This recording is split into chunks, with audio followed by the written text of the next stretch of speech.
This is Bloomberg Surveillance with Tom Keene and Paul Sweeney. Donald Trump needs a weak dollar. I don't hear too many bullish cases for China in 2025. With Lisa Mateo on markets. The economic calendar jam-packed today. And Michael Barr with news. Trump took steps on everything from TikTok to the southern border. The best in economics, finance, investment, and international relations. This is Bloomberg Surveillance on Bloomberg Radio. Good morning, everyone. Tom Keene, Paul Sweeney, Michael Barr on assignment. John Tucker in for Michael. He's on the Minnow down in the Caribbean. Oh, very nice. SS Minnow. Good for him. Relaxation. Player. With Tina He and deserves the rest of it. Michael Barr off this week, which is a good thing. Lisa Mateo here as well. She's steeled, ready for the newspapers, a wide list of things to speak of. We begin the week, and it's a 4-day week. Feels like it's like an 8-day week. Exactly. I mean, with the news flow. Here we go. We're going to do a lot on the foreign stuff. Kirti Gupta will be with us as she was just with Nathan with a pulse out of London. Marc Champion is who I wanted on continental Europe. But Paul, did you think we'd come in and see the market bid? I really didn't expect it. We got a little bit of green on the screen here, Tom. This morning, the S&P is up about 0.3%. Same for the Dow and the NASDAQ here. Yields a little bit higher here. The 10-year Treasury, Tom, a little bit, about 4 basis points higher, 4.51%, right in that tight trading range we've been in for some time. 10-year real yield 204 out to 206, so a little bit higher yield is seen by the inflation-adjusted yield. Japan, I mean, completely off the radar. Japan's sort of kind of like a Western economy. Yeah. Like real GDP. Real GDP. Like nominal GDP. Exactly. How quaint. Exactly. And, it's on Damien Sassower's radar, but I'm sorry. Yeah, we'll see what he has to say. It's not what we've known for 30 years. No, absolutely not. I mean, gold higher yet again, Tom. We're on that 3,000 watch, 29.27 for gold. We're going to get to Damien Sassower as we can, as people are seeing they can round him up right now. Bloomberg Surveillance this morning. We're brought to you by BAM Mutual. BAM Mutual, B-A-M, BAM Mutual. They insure municipal bonds that finance essential infrastructure and provide guaranteed income to improve any portfolio. Learn more about municipal bond credit quality. Visit bambonds.com. Let me spell that out on a holiday lengthened Tuesday. BAMBONDS, bambonds.com. We thank them for this word. They got it. They ranked with you on best breakfasts on remote. Sure. Right? Yeah, we were Build American Mutual. We were downtown in their offices, and they take good care of us. Alex Steele and I down there for a little remote. I got Tom. Thank you for out on LinkedIn. I think it was. Shut up and do more on municipal bonds. Oh, sure. That's what. Yeah, absolutely. Thank Tom for that out on LinkedIn this week. And for you and BAM Mutual, we'll do more with municipal bonds. Futures up 20 from the Interactive Broker Studios, the Bloomberg Business Flash. El Mateo. Yeah, and we've got stock futures kind of edging higher with the S&P 500 within striking distance of a fresh record. We'll start there. S&P futures up about 0.3%, 19 points. Dow futures up 0.1%, 60 points. NASDAQ futures up 0.3%, 75 points. The 2-year yield 4.28%, up 1 basis point. The yield on the 10-year 4.52%, and that's up 3 basis points. To commodities, like we said, got to point out gold. COMEX gold $2,927 an ounce. Goldman Sachs actually raised its year-end gold target to $3,100 an ounce. We go to oil. Brent crude $75 a barrel. WTI crude $71 a barrel. The Bloomberg Dollar Spot Index up about 0.1%. Warren Buffett's latest stock pick sparking some moves in individual stocks. So Berkshire Hathaway took a stake in Constellation Brands. Their shares up more than 8%. It also added a stake in Domino's Pizza. Their shares were higher. Now they're down about 0.5%. We go to Intel. Shares up about 6%, and that's after the Wall Street Journal reported Broadcom, TSMC eyeing separate deals that would break up that U.S. chip maker into two. And Chinese tech company Baidu posted lower revenue for the third straight quarter, although it did double its profit. Its ADR is down more than 1.5%. That is your Bloomberg Business Flash. Paul and Tom. Lisa, thanks so much. Paul and I get together. We get a phone call. Every time Duke wins, we have a 20-minute phone call to figure out the path forward. Emily Graffeo will be with us on Duke, Virginia here. Pick up the pieces as well. Yep. But we said that what we saw Friday was divergence. And folks, like in umpteen years, I've never seen the differing opinion of guests, whatever their act, over where we're going. So Paul and I agreed we have to start the week with Damien Sassower to see the litmus paper that he sees on his 4 Bloombergs down at his desk with 12 screens. Damian Sassower drives EM for Bloomberg Intelligence. Let's start with the litmus paper. What does the currency market say about the sum of Euro politics, transatlantic politics, and the fact China's gone silent? Well, I love that you began with divergence, Tom, because that's exactly the theme that I'm focused on this week. We have the Antipodean two-step going on today, and tomorrow we saw Australia actually basically cut rates by 25 basis points to 4.1%. This is one of the most hawkish central banks in G10. Every G10 currency, to your point on currencies, is up versus the dollar this year. 17 of 21 emerging market currencies are up versus the dollar this year. And yet you see these central banks getting more dovish. They're cutting rates in the face of a Fed on hold for longer. You look at the 10-year in Australia, 4.51%. Right. Lisa, you just said 4.52% in the 10-year here in the U.S. Divergence, rate differentials, that's what drives the currency market. I saw Broken Hill Properties, BHP, they cut their dividend or whatever. Is it just a China slowdown affecting not only Sydney, but all the Antipodeans, but also the Yesopodians, all the way up to Japan? I mean, the fact is the Pacific Rim has to react to the global upset. Well, I mean, look, if you look at Australia, right, we had expected, Aussie dollar to basically test 62, and we did that already. We're now back up to 64 versus the dollar. But sensitivity to China growth has really declined in recent years, Tom. I mean, it's still correlated really to global business sentiment. But, I mean, if you look at, this is a big week for the miners, right? You've got Fortescue out of Australia. You've got Newmont. You've got Anglo. Everyone's reporting some big news about Anglo selling off its mining business to a Chinese conglomerate in Brazil. This is all terms of trade. This is all going to drive the currency market. And for me, you mentioned gold at the beginning. Goldman's now looking for gold to be, $3,100 by the end of this year? That's bananas. Well, this is, again, the overwhelming news flow, our listeners and viewers. Here, we've got the whole gold idea and what the Secretary of Treasury will do. OMG, we're going to 4,000. I'm not predicting that. But it's a set of themes, Paul, that leads to this divergence of thinking. And one of the things that's kind of changed a little bit over the last 4 or 5 days in your world, Damien, is China. My clients, that when I was back in the BI days, we were talking about Alibaba and Tencent and what great stories they were. And then the government came down and just cracked down on the China technology. Now it looks like they're doing a little bit of a kumbaya moment there in China. Are your clients sensing that? I am so happy you brought it up. Did you see the move last week? On Friday alone. Yep. I think it doubled. We are up now 14% on the MSCI China. Tom, when I sat in for you, Paul, when you were skiing last week, it was only up 7%. I think on Thursday, Friday, you basically had a 7 to 8% move in the MSCI China, largely because of BABA, which was up 21% last week in dollar terms. This is important. When Paul was skiing and gone, things happen. Jeff DeGraff was on saying China bottom. Wow. That was one of the clearest things last week. Forget about divergences. On the technicals, he's saying China bottom. Do you see that in your work? No, I don't really believe in the variable interest entity concept, which basically means you really don't own anything in China. These are just synthetics. Yep. When you own stocks in China, you own VIEs, which basically is a promise that you're entitled to the dividends or the cash flows or whatever it is as a shareholder of the company. But you're not Chinese, so you're not allowed to own shares of any of these companies. So, it's a promise to pay. It's a promissory note, and as a fiduciary for other people's money, it's going to be very, very difficult for a fund manager to justify a meaningful position in a company like Alibaba or Meituan or Tencent, despite the fact that they're up double digits year to date. So what is the view today in your world, giving this the magnitude of China within the MSCI? What do you do here? You can't ignore it, right? But I think it's more of a short-termist sort of trading type of position. You got to be very, very nimble. You got to hope that you've got, a position that's sized appropriately where if you need to get out, you can get out fast. I think that's the real risk there. What do you see in a fractured political Europe? In CDS, credit default swaps, one measurement of angst, or in the 3 measurements of ruble?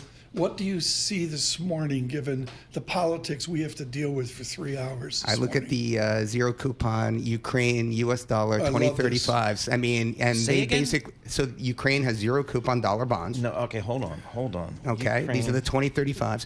They're down 2 cents to 68 cents overnight. So basically, they were up to 70 cents. So look, they're up 15% over the last month, 20% over the last 3 months. Tom, I'd love to look at CDS as a proxy for what the market's thinking, but I think credit default swaps swaps are kind of a little bit not capturing the market. So I'd rather look at these Ukraine dollar bonds and look at supply and demand. And what they're telling me is, look, the market is basically rewarding investors like Mark Franklin at EMSO, who had the you-know-whats to get in early, but now they're starting to pare back here. We'll see if Zelensky has a seat at the table. Okay, so I got the Ukraine zero up, folks.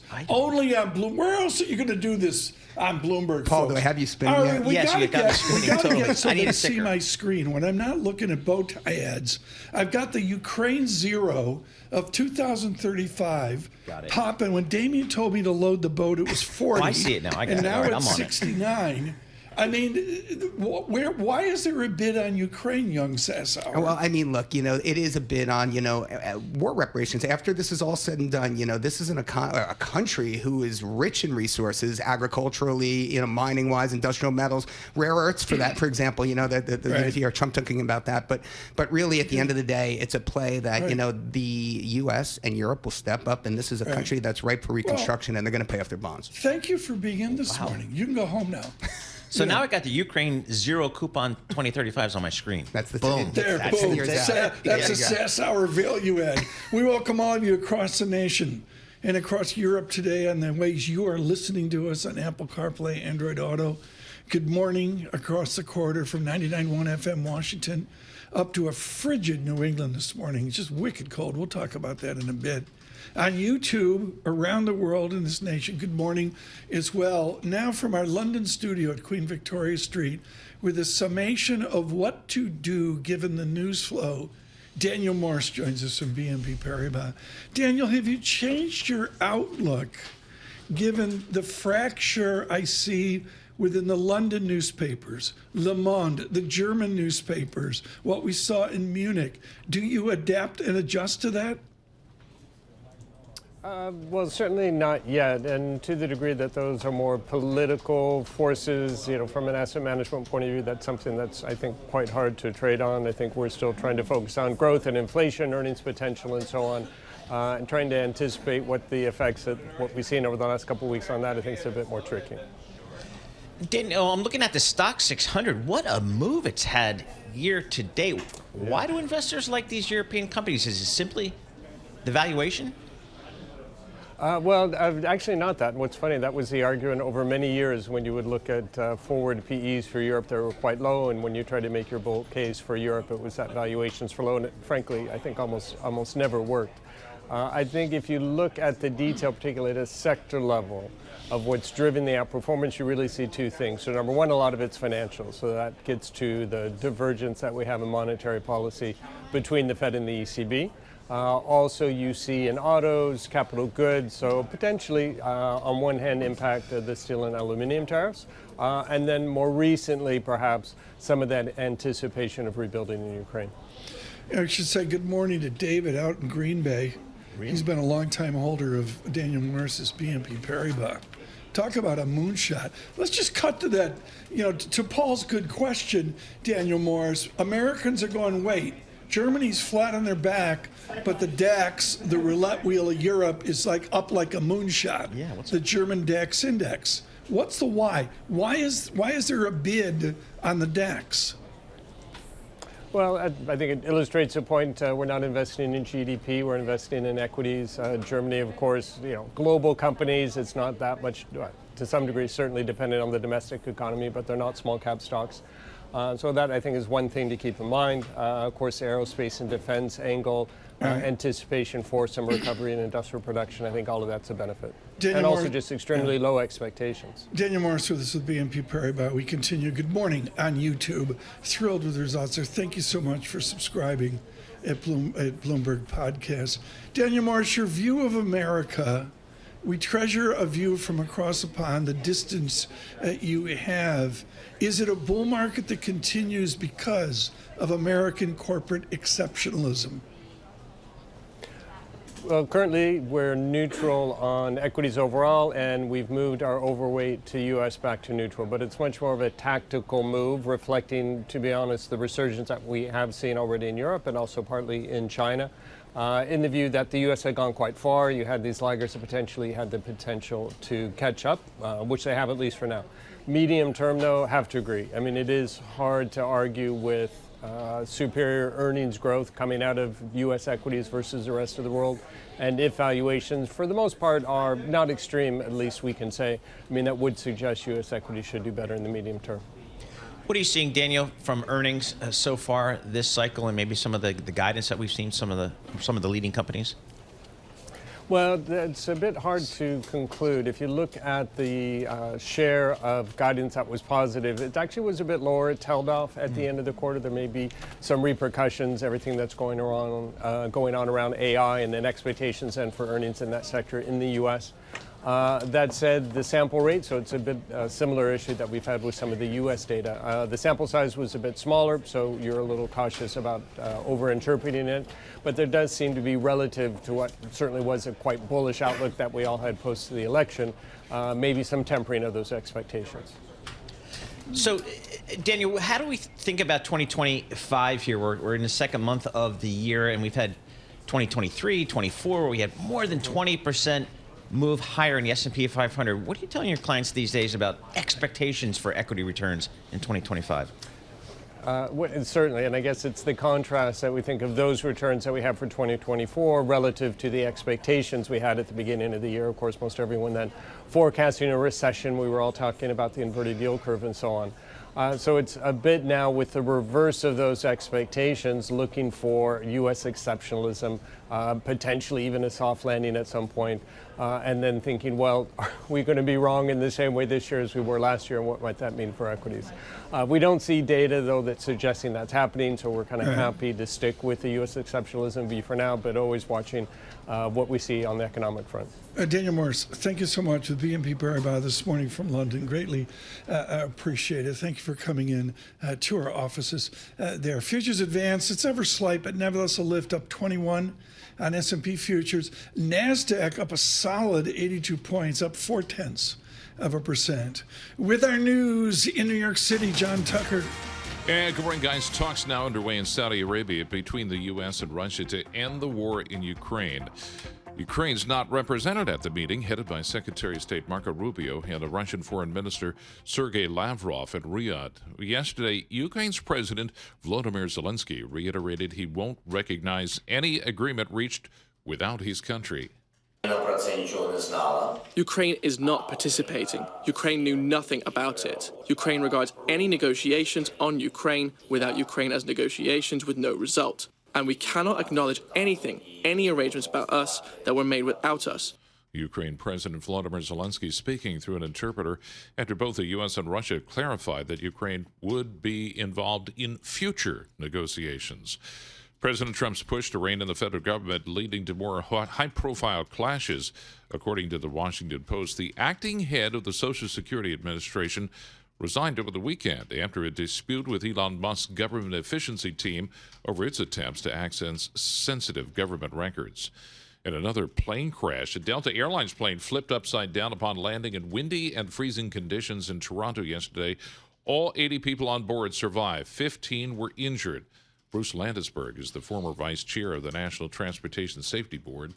We will have a team going up there. The GO team is just in the process of getting organized now, and they'll go up there and they will participate with TSB in going through the wreckage and gathering information, and then we'll provide our expertise and we'll share knowledge. That's former NTSB Vice Chair Bruce Landesberg. Meantime, the Trump administration has begun firing several hundred Federal Aviation Administration employees. Probationary workers were targeted. In a message posted to X late Monday, Transportation Secretary Sean Duffy said 0 air traffic controllers and critical safety personnel were let go. Global news 24 hours a day and whenever you want it with Bloomberg News Now. I'm John Tucker. This is Bloomberg. Paul, Tom. John Tucker, thanks so much. In the coming weeks, we're really going to focus on airlines and on the integrity of the system. But I'm sorry, Paul, after this event, that event, another event, this event, people are really, I would say the general person out there is just like, what is going on? Right, exactly right. I mean, it just feels like the system is at full speed. I mean, every plane I go on is fully, the runways are jammed. The runways are jammed, I was just saying the last time I was at an airport was on like a Thursday. And I was like, holy cow, this thing, you can't, it is packed. Yeah. It was unbelievable, just on a Thursday morning random. I mean, why is it so? So anyway, the system seems to be at or near capacity. We're going to try to get more knowledgeable on that. We've got a great team to do that, led by George Ferguson, among others, Mary Schlangenstein down in Dallas with DFW and American Airlines. We'll have to see. And, of course, our guests as well. Look for that. Over the weekend, we did a long look at digital. We thank you for helping us out on digital media, particularly the reach of YouTube. We're finding just jaw-dropping. Thank you for helping us by subscribing at Bloomberg Podcast, growing each and every day. Tell friends, Romans, countrymen, in-laws about it. Even in-laws can subscribe. Did a lot of research. The highlight is Lisa Mateo's newspapers. Oh, yeah, of course. That's really what's that's where the driving feedback comes. Feedback is there. The VIX 15.57. I'm going to call it churning here. Where'd the Dow settle on Friday? 44,546. From New York, Bloomberg Surveillance.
Markets, headlines, and breaking news 24 hours a day at Bloomberg.com, Bloomberg Television, and the Bloomberg Business app. This is a Bloomberg Business Flash.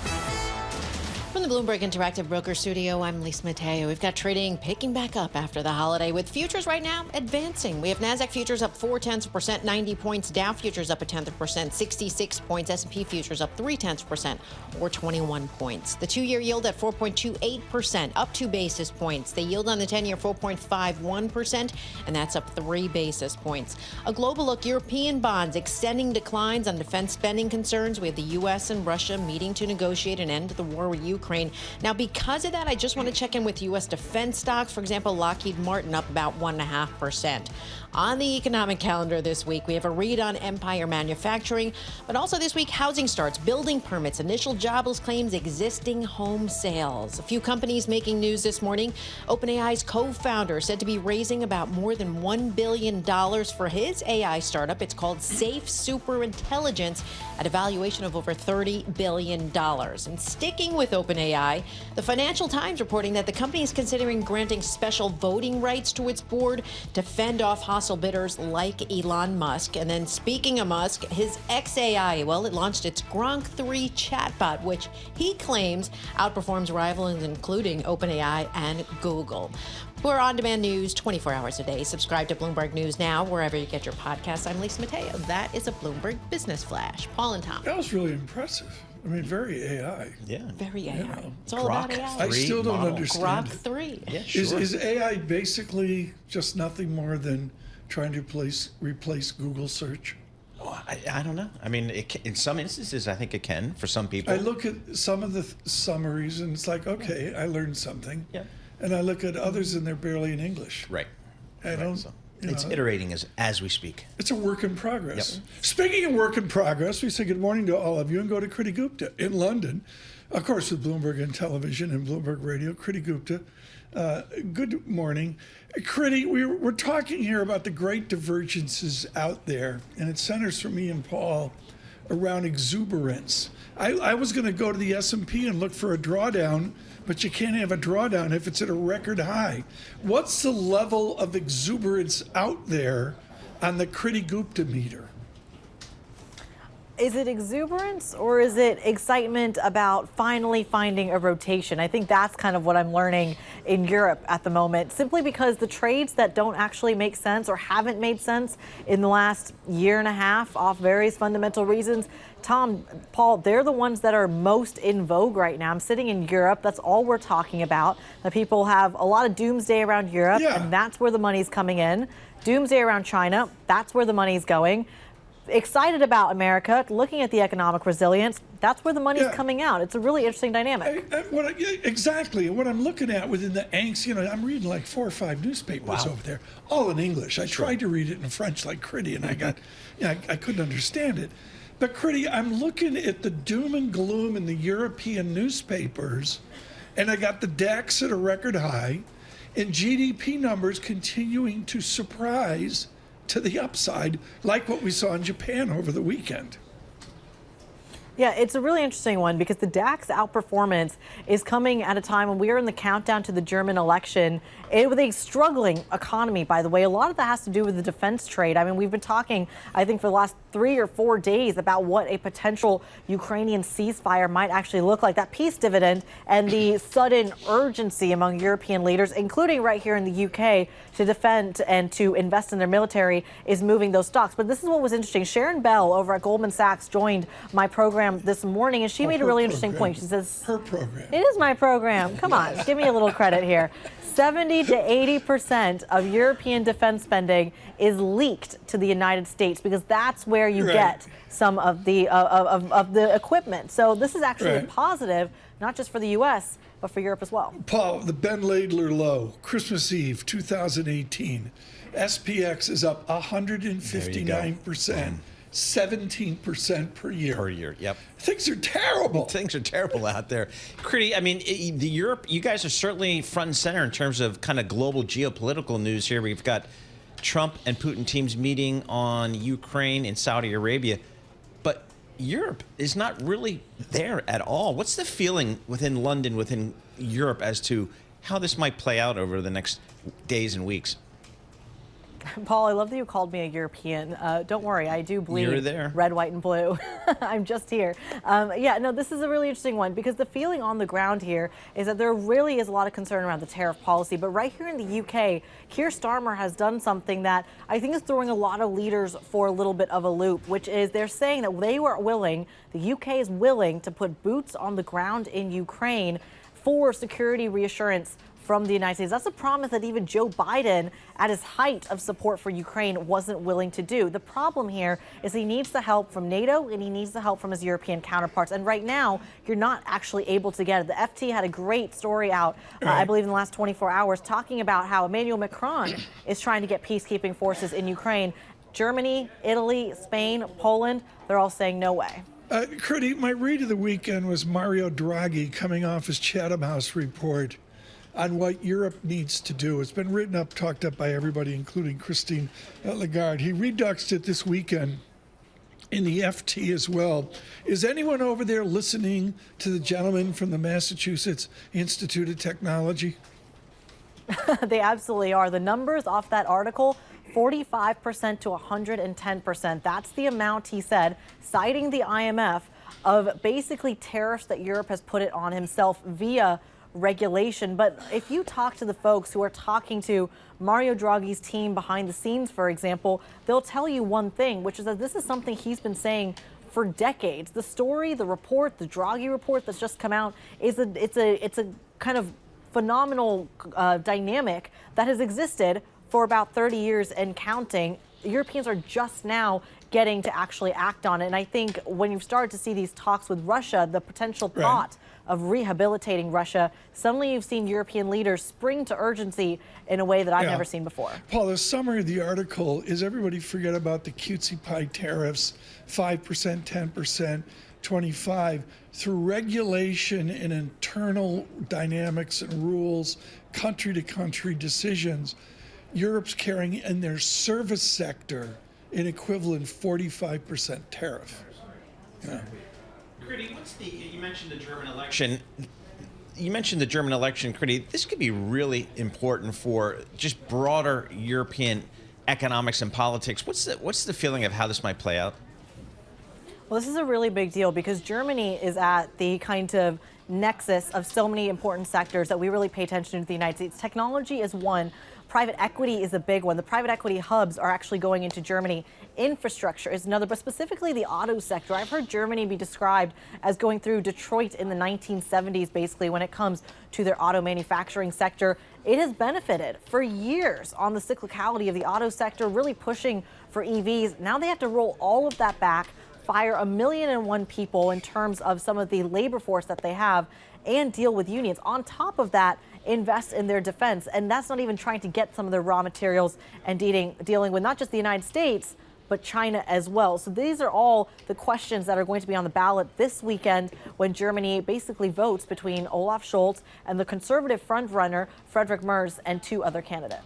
Kriti Gupta, thank you so much. Really wonderful son there. Thank you for those comments on Mario Draghi's Chatham House essay, article, I should say, of a number of months ago in the follow-up in the FT this weekend. Futures advance up 18 when I walked in the door, up 20 now, up 22.50. There is a bid to the market of 0.4%, like bid on the NASDAQ as well. The VIX not giving me love yet, but let's remember we started at 15 level after a long weekend. Bitcoin down. Do we have a reason Bitcoin has plunged? I say plunged down 14% from the high. Exactly. We're sitting here just below $96,000 per token. It's just, I think what a lot of folks have kind of come to the conclusion that this is simply, a risk measurement here. And if it's risk on, it's risk off. And one of the ways you play that is with Bitcoin here. But I think, again, most folks out there on the crypto space still feel like long-term, pretty bullish. Gold, $29.28, $2,928. And a lot of percolation over the weekend. I don't pretend to understand it. I think we got to drag McGlone on. Yeah, I mean, the best I can read out on the street is, some of these calls we've seen from the sell side, Tom, is just a little bit of a safe haven here, a little bit, as it usually is for a lot of investors. But again, a lot of buying coming out of China, both from the government and from individuals. And we've seen central bank buying across the board of gold. So interesting to see that play out here. WTI crude oil, $71 a barrel. That seems to have found a new home, kind of right around that level these days. We'll have to see. We say good morning to all of you. We're out on YouTube. Subscribe to Bloomberg Podcast. I'm reading about YouTube. Yeah. Total bedlam, like 2003. 2004. It's a fast. Mark Berland, I featured it out on Twitter and LinkedIn. I really can't say enough about the book of the total chaos. I mean, it makes Facebook look like a McKinsey exercise. Total chaos. But thank you to YouTube and all you're doing. I'm out on YouTube Premium. Wow. You got to pay for it. It's a different thing, but it's really, really pretty slick. Futures up 24. They continue to advance. It's a Tuesday. It's a holiday lengthened work week. Stay with us from New York City. This is Bloomberg Surveillance.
Markets, headlines, and breaking news 24 hours a day at Bloomberg.com, Bloomberg Television, and the Bloomberg Business app. This is a Bloomberg Business Flash.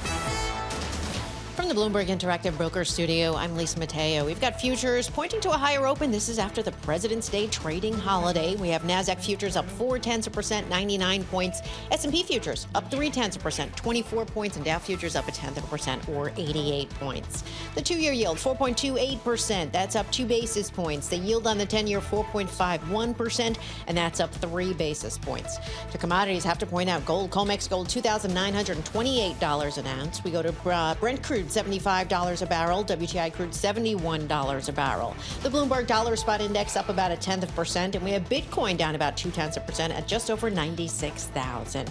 That is your Bloomberg Business Flash. Paul and Tom. Lisa, thanks so much. Whatever your politics, and every single day, the surveillance team, Paul Sweeney and I, we try to stay balanced and measured in the middle. That's the heritage that we got from Matt Winkler, and we're trying as hard as we can. But if you look at the New York Times, the Washington Post, the Bloomberg coverage, and on, what a jumble in Washington. She's Senior Vice President Clarity at Veda Partners. Henrietta Trace joins us right now. Henrietta, let me just cut to the chase of the angst out there on a given February, Saturday, or Sunday. Is Elon Musk going to see Lisa Mateo's tax return?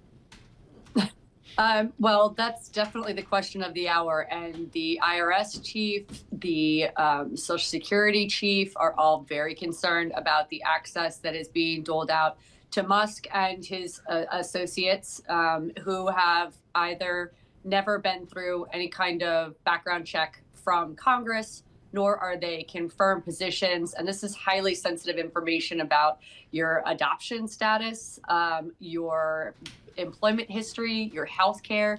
It's pretty exhaustive. And that's what's got a lot of senior folks retiring now. What's the why of this in terms of the response? Like, am I correct? We're waiting for a Supreme Court decision on one of the 14 things we're upset about? Right. There's a number of lawsuits that have already been filed. The president has gone directly to the Supreme Court. I mean, a big part of this is that they want to be sued. They want to get the Impoundment Act overruled. You can see that with some of the nomination hearings and hearing from Stephen Miller, senior advisors to the president, Russ Mott. You know, they want to go to the Supreme Court and litigate how much authority the president has over Congress so that he can take more of it. And so, for example, with the Impoundment Act, Congress appropriates trillions of dollars every single year, and the president wants to have final say over whether that money goes out or not, which strips the power from the states, the House members and districts, and is historically a huge problem for lawmakers on either side of the aisle. Totally bipartisan support there. You heard Rand Paul rail against this potentiality in the nominations process, as well as Democratic senators. Henrietta, where is the Democratic Party today? It feels like since Inauguration Day, we haven't heard word one from them. Man, I couldn't tell you. I don't know. Right now, you know, they're really keeping it all in the family. It's Republicans on the Senate side versus Republicans on the House side. I would say that as we get into March 14th and the government funding debate, there's going to be an opportunity for Democrats to really insert themselves in this process. And I expect that they will take advantage of that. Right. Hakeem Jeffries and Chuck Schumer are ready for that one. I mean, the second head or whatever of Social Security exited stage right this weekend. Is John Tucker going to get his Social Security check? Well, that's the huge question. I mean, if you can confuse Gaza in Palestine with Gaza in Mozambique, and now you have access to 68 million individuals who are on Social Security and 73 million who are on Medicaid, what else are you going to get wrong? And Elon Musk stood in the Oval Office and told us that he was going to get stuff wrong. There is no transparency, despite how many times they say there is. And I think that's what really has these leaders of, as you mentioned, the IRS and Social Security really concerned and doing the most that they can to revolt. So please take the next question, please, Paul. I don't know what to say. Well, I'm going to go right to the money here. You talked about March 14th. Is this government going to stay funded through March 14th? What has to happen for this government in the budget? Sure. So the federal government is, $1.7 trillion worth of funding every single year. I very much agree that, or expect that funding will increase. The demands are for a 1% increase across non-defense discretionary and defense, depending on who you're asking on which side of the aisle right now. the House and the Senate Republicans, once again, are not in a place of agreement. And the problem we have is that you need 7 Democratic votes for any bill to pass the Senate. And that means you're going to lose 50 to 150 House Republicans. So bipartisanship is mandatory. I think that's why you're seeing so much focus on speed from the Speaker to get their budget through, because once we start negotiating with Democrats, then the wheels tend to fall off. That's coming in a week's time. Henrietta Trace, with your decades of experience on this, let's say the courts act and the courts put Mr. Musk and others in their place, so to say. What happens next? I mean, do they like change the locks on the IRS doors? I mean, what do you perceive to be the next step when the courts win? Well, obviously, the president will appeal and just keep doing that time and time again. Eventually, Congress is going to have to assert itself, and the agencies are the judges are overturning some of the findings of DOJ. You see that with the forced hiring freezes and things along those lines. Eventually, this becomes a problem that gets overturned by the judicial courts, and Congress is going to have to step up. Right now, you see the Republican conference in the House and Senate completely absconding their duty to regulate the executive branch, and that's going to have to change. I suspect as we get closer to the 2026 midterms, and we see the Democrats' strategy for targeting all of the moderate Republicans and those in states that went for Biden in 2020, they're going to make some pretty aggressive moves. They're already talking about the Kentucky races, for example, and how when the Republican conference goes after Medicaid, Medicare, and health care, they tend to win elections. So at that point, I would expect that Republicans find their voice to challenge the president on some of his most recent tactics. You're a saint. I don't know what else to say. Henrietta Trace, I learned a lot there. I think always. I learned a lot. Yeah. She gets, it's like Dr. Henrietta. I know. She got me I read through. everything that she writes. I think I can make it to tomorrow. Exactly. Henrietta Trace with Veda Partners, just wonderful. What we know is futures advance, up 18, up 19, now up 23. With our news in New York City, John Tucker. And a round of talks to end the war in Ukraine have concluded in Saudi Arabia. According to sources, no word on the outcome just yet. Secretary of State Marco Rubio and the Russian Foreign Minister Sergei Lavrov led the talks.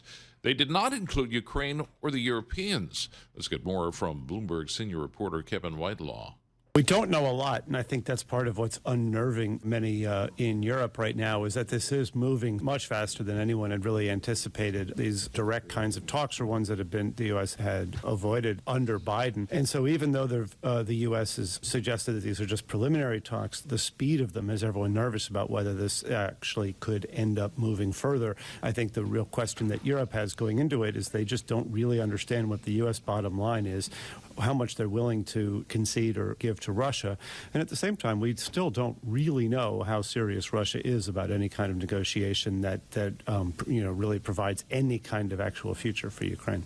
And now Fox is reporting the U.S. and Russia are proposing a 3-stage peace plan, which would force new Ukraine elections. In D.C., President Trump's government efficiency push drawing more high-profile resignations. The Washington Post reporting the acting Social Security Commissioner, Michelle King, resigned over the weekend after protesting the DOJ team's attempts to access sensitive systems. And President Trump replacing King with Leland Dudick, an anti-fraud manager who's passing over dozens of higher-ranking officials.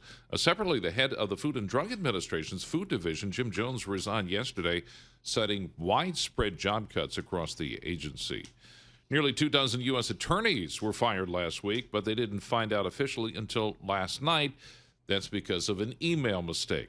Bloomberg Law has learned 22 top prosecutors from across the nation had termination notices sent to their internal government email accounts rather than their personal emails.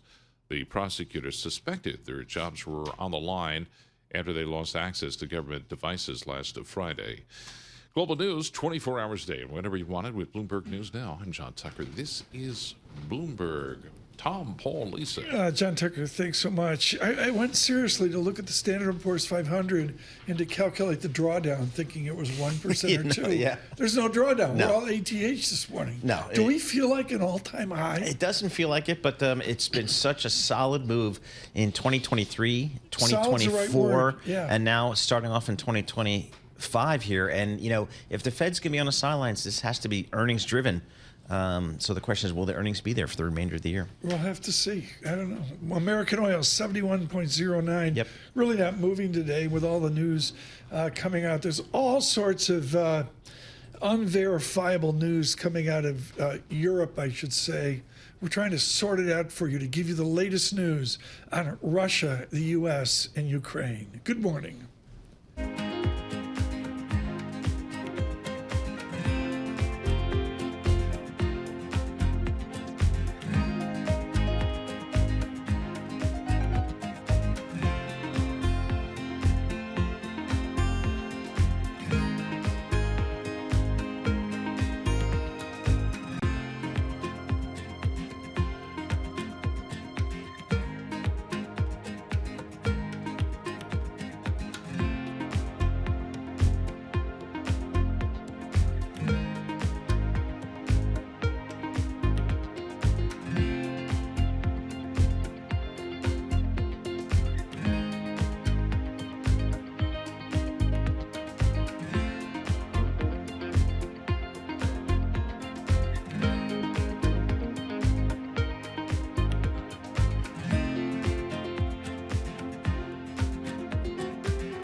Now, a look at the front pages. What's making news around the world? Your daily roundup of today's headlines on Bloomberg Surveillance with Tom Keene, Paul Sweeney, and Lisa Mateo. The daily look at the front page is the Lisa Mateo Hour. It's brought to you by IBKR. Will the year-over-year change in U.S. PPI exceed 3% this February of 2025 at IBKR?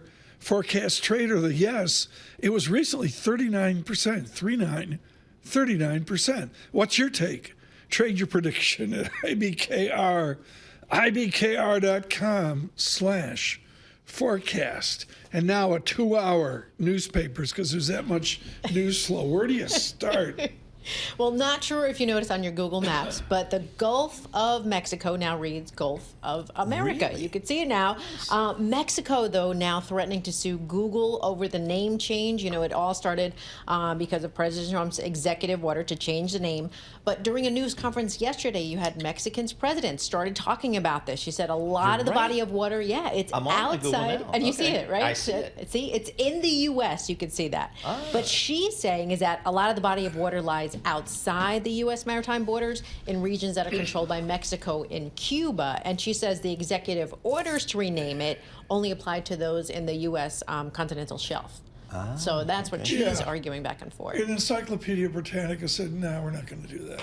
They didn't do it. And I think, I don't know where AP is. I believe they've also said, no, we're not going to do that. They have not, I have no idea. They're not allowed on Air Force One either. How you do that? I mean, I don't know how they came up with the Gulf of Mexico versus Gulf of America. I have to do some research on that.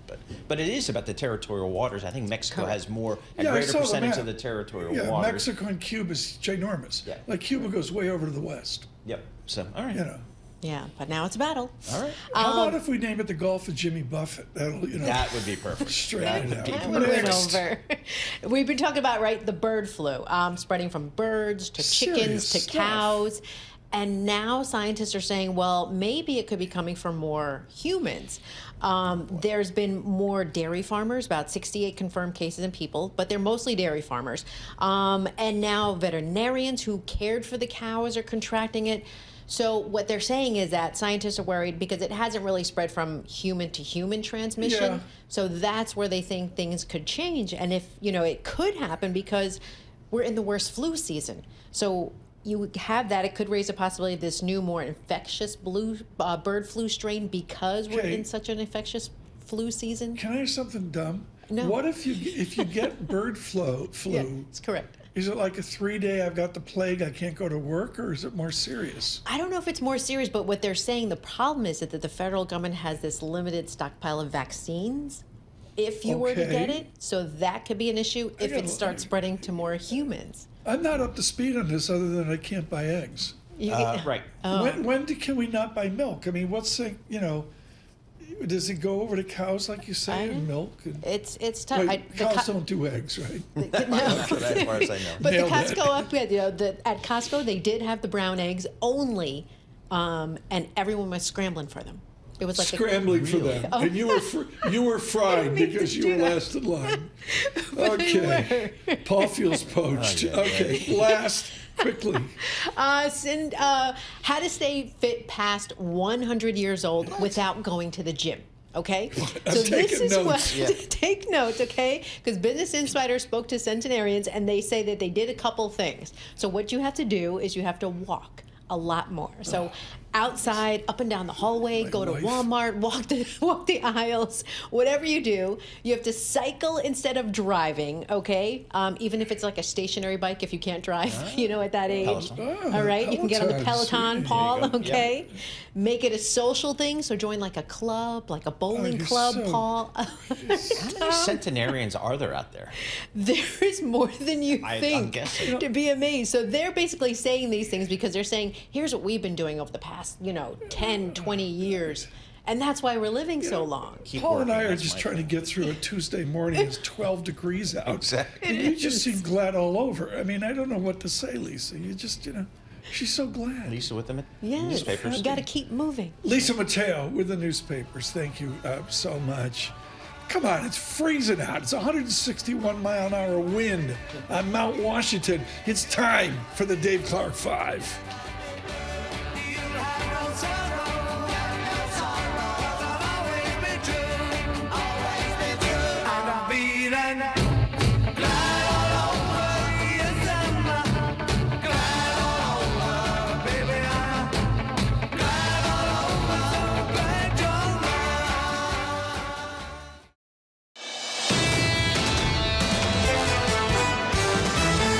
This is Bloomberg Surveillance with Tom Keene and Paul Sweeney. What's the immediate take of a tariff war? For the longest time, technology has been the driver of this market. With Lisa Mateo on markets. AI affecting demand for cloud computing. And Michael Barr with news. Trump declared a national emergency at the U.S. border with Mexico. The best in economics, finance, investment, and international relations. This is Bloomberg Surveillance on Bloomberg Radio. Good morning, everyone. Paul Sweeney, Tom Keene, Michael Barr, deep on assignment. He's on the minnow down south, somewhere in the Gulf of America. Gulf of America, see. Good. Michael Barr, good morning. Yep. Listening down south. Lisa Mateo here. As always, lots to talk about. An interesting day with the tape elevated. The VIX 15.53. Record high. I know. Do we see a 14 or dare I say a 13 VIX, a signal of a bull market? Why not? I mean, again, we've looking at these markets here. We're up a little bit higher here in the futures market. Tom, the S&P is up about 0.3%, just hitting new highs seemingly every day here, up about almost 4% year to date after those big 20-plus returns in both 23 and 2024. Yeah, but looking at the equity stories out there, the narrative, I like that, the narrative here. Alexandra Semenova writing it up. Equity bulls see record in cards despite tariffs. Is it more about despite tariffs, or is it more about all the politics going on? Yeah, it's a lot of cross currents out there. Yeah, absolutely. So we've got reciprocal tariffs, a lot of tariff talk, and a lot of talk about geopolitics and who's going to be leading that going forward. We'll have to see. Alexandra features Julian Emanuel of Evercore ISI. We thank him for his daily work here. Since year end, the chart's beautiful. S&P 500 has gone up mostly nowhere since year end, but still it's elevated. It's got that up feel. Again, the VIX 15.53 right now. From the Interactive Broker Studios for all of you across the nation, Bloomberg Business Flash, Lisa Mateo. And U.S. stock futures edging higher at the S&P 500 within striking distance of a fresh record. We'll go to the S&P right now. Futures up 0.3%, 21 points. Dow futures up 0.1%, 77 points. And NASDAQ futures up 0.3%, or 86 points. We have the 2-year yield at 4.28%, up 1 basis point. The yield on the 10-year, 4.52%. That's up 4 basis points. To commodities, have to go to COMEX gold, $2,930 an ounce. Gold Goldman Sachs actually raised its year-on-year gold target to $3,100 an ounce. We go to oil. Brent crude $75 a barrel. WTI crude $71 a barrel. More Fed speak. We had the Fed's Christopher Waller said recent economic data supports keeping rates on hold, but rates could pick up later this year if inflation behaves like it did back in 2024. Tesla, what's leading the gains among the Mag 7 stocks? That's up about 0.5%. But right now, looking in with NVIDIA, they're up about 1.5%. And speaking of Tesla, ramping up its recruitment efforts in India. This comes just days after the country's prime minister met with Elon Musk. It posted about 13 job openings in the country on its LinkedIn page. And finally, Honda and Nissan back in the spotlight again. The Financial Times reporting Honda willing to restart those takeover talks if Nissan CEO steps down. That is your Bloomberg Business Flash. Paul and Tom. Lisa, thanks so much. And now, folks, the most important conversation for global Wall Street that we have today, and Paul, I would say the first quarter. Oh, boy. Robert Schiffman, for him to put out one fancy piece for Bloomberg Intelligence is like a treat. But we've got three. We've got four. Amazon may have 100 billion plus of M&A firepower. Why Cash King Apple's 97 billion of debt lags riskier peers. What's the central sum of your four brilliant articles recently? Well, I was actually hoping on an early Tuesday we'd get a chance to talk about the Mets, or maybe a little bit about hockey later in the week, since I am becoming a regular on this show. Thursday, I think we can do that. We can arrange it. Can we arrange Thursday, like, to talk Sidney Crosby?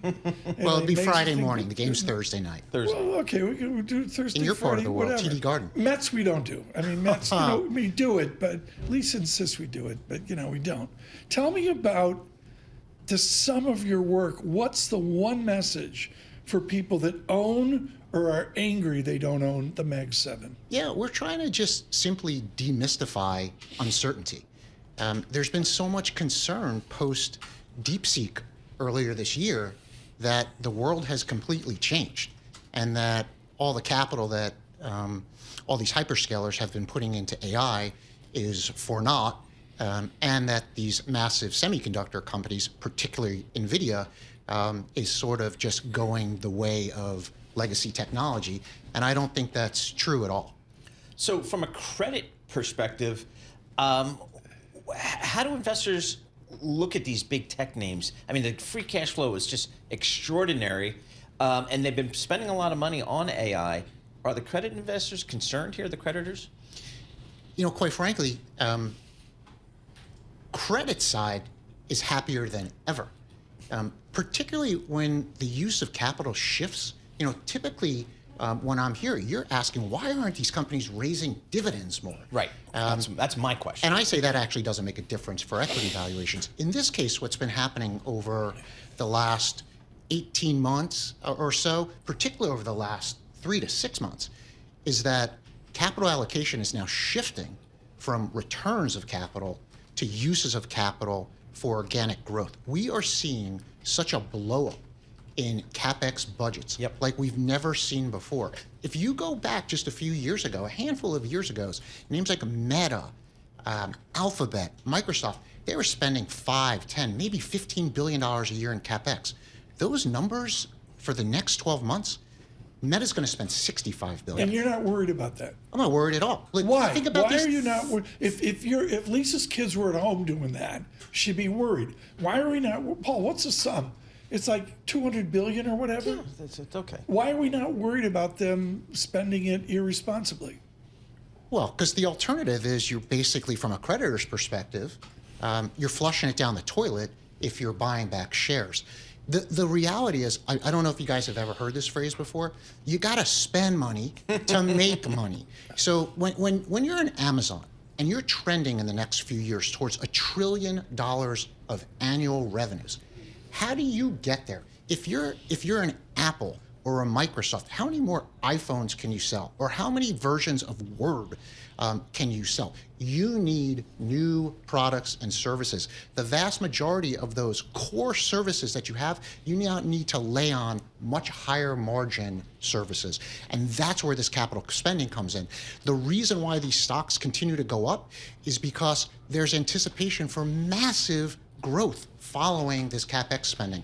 I would much rather have Amazon spend $100 billion building data centers so they can provide AI services over the next 5 years than giving it back to shareholders. This is a treat. We got Marc Champion on deck in London. We're going to go to him, of course, on what's happening on the continent. But for Global Wall Street, without question, our interview of the week, Robert Schiffman of Bloomberg Intelligence on the gajillions of money that Paul Sweeney wants to be an increased dividend at the Mag 7. So, Rob, it was one thing for Microsoft, Amazon to go out there and raise billions of dollars in the debt capital markets because interest rates were essentially zero. How about today, with rates higher, does it still make the same sense for them to go out and tap those markets, even though they're all gushing free cash flow? Yeah, so when you think about the simple math, obviously interest rates are higher. So if you look at what coupons are, average coupons for most of these Mag 7 names are sort of in the 3% range. And, when you've got treasuries where they are today, you're going to be borrowing a lot closer to 5%. So the simple person would say, hey, let's just wait till rates go down. That's the same as if you're buying a house. Sweeney, when you're thinking about putting up another $10 million house in the Hamptons, right? Yes. You don't wait for rates to go down. You do it because there's value today and there's going to be a lot more value tomorrow, and you want to sort of enjoy it. I think what happens is there's an ability to lower your cost of capital. This is simple math. The weighted average cost of capital is really what matters. It's just not the absolute cost of debt. When you think about the absolute cost of equity, let's say it's around 10% for all of these companies. But the cost of debt, even if it's 5%, if the debt percentage of your total capital base is only 5 or 7%, it would argue these companies should be issuing tens of billions of dollars in debt right now, lower their weighted average cost of capital, and either reinvest it back into their business or give it out to shareholders. Well, that's what I want to say. You alluded a number of minutes ago that you thought share buybacks were not an efficient use of money. Speak to the new CFO of Apple about that right now. They have codified share buybacks as part of their financial plan, right? Yeah, well, listen, the beauty of these names is that even with all this amount of money that they're spending, there's still more that's coming in. I think, your chart on Amazon is stunning. Well, absolutely stunning. We've argued Amazon actually can do everything. So Amazon has not bought back any stock for the last couple of years, unlike their peers who've either had dividends for a while or inaugurated dividends in the last year or so. They've actually just been pouring their money back into the business and building cash. Amazon's sitting on over $100 billion of cash. The argument for why they're doing that is that Amazon is going to spend over $100 billion in CapEx this year. And that number, who knows, it could grow to $150 billion in the next couple of years. But they keep making money every 90 days. That's the heart of the shift. That's the beauty. I've said this before. It's like when you go out to a restaurant and you order a nice bottle of wine and you've taken a few sips and the waiter comes over and he tops you off. That's what free cash flow is for these companies. It just keeps pouring in. So they're lucky that Paul, there's an excess. The restaurants I go to, they don't top off. Hey, Rob, covering the media industry as I did in my career, I was comfortable, and I think equity and debt investors were comfortable with leverage levels of 3, 4, 5 times net debt to EBITDA. How about for these tech companies? Where should they be, do you think? Well, I think they should be pretty close to zero on a net basis, which is, the amount. They have so much cash on their balance sheets. Yeah, I mean, here's the reality is that, the tech business, things are changing. Like, there's dominant players that are out there, and their business positions, they're building such big moats. Like, the concern of DeepSeek is that the moat, the protection that they have by spending so much, might not be as big as people thought, and the barriers to entry are actually smaller. I completely disagree. That being said, if you don't stop, if you don't stop, you can never keep going. And I just think that these fears are completely overblown. One final question. I want you to talk about the culture of tech boys, if you will, I guess, and tech girls as well. Is there some snobism here about not using debt? Are they reading Zvi Bodhi up at Boston University and saying, this is our take on corporate finance? Or is it almost a cultural thing that they don't want to do Merton and Modigliani 101? No, listen, these are really smart people in these treasury groups running these businesses. And I think that you need to have, all this firepower that we talk about is a little bit of fantasy. it's easy to say, why don't you spend another $100 billion? But if and when things do change, whether there's geopolitical issues, whether there's regulatory issues, you need to have such an excess of flexibility that under any environment, you can still spend and you can still grow. So I don't think that's going away. I do think, though, that this whole concept of leverage, it does matter more as you go down the BBB scale, and you're not talking about Mag 7. When you're talking about the smaller semiconductor players or the smaller hardware providers, the servers, the storage makers like the Dells, that's where it really matters. But I don't think from a finance perspective, these guys are wrong. I just think that they're conservative, and quite frankly, it's worked. It's worked for both the bonds. Ratings are as high as they've ever been. It's worked for financial flexibility, and it's also worked for the equity. So listen, I shouldn't necessarily be running Treasury at Apple, though I think I could do a pretty good job. I think they're just being a little bit conservative because it's still working. Mark, Mark is next. Rob Schiffman, this has been absolutely phenomenal. I can't say enough, folks, about his work. It is at Paul Sweeney's Bloomberg Intelligence. Can't say enough about that. You get it on the terminal. Brilliant charts. They're in English. It explains so much of this Mag 7 that we're living. When we invented Bloomberg, Rob Schiffman, thank you. When we invented Bloomberg surveillance, what it was about was to go to a world-class conversation like Rob Schiffman and then move right over to Marc Champion with Bloomberg Opinion and, of course, encyclopedic on the continent of Europe. Mark, I want you to give me an arc of the moment in Europe. I take great offense, whatever anyone's politics, with a British newspaper giving me Neville Chamberlain at Munich and whatever's going on now. What's your analog with all your excellence, Marc Champion, to where we are right now?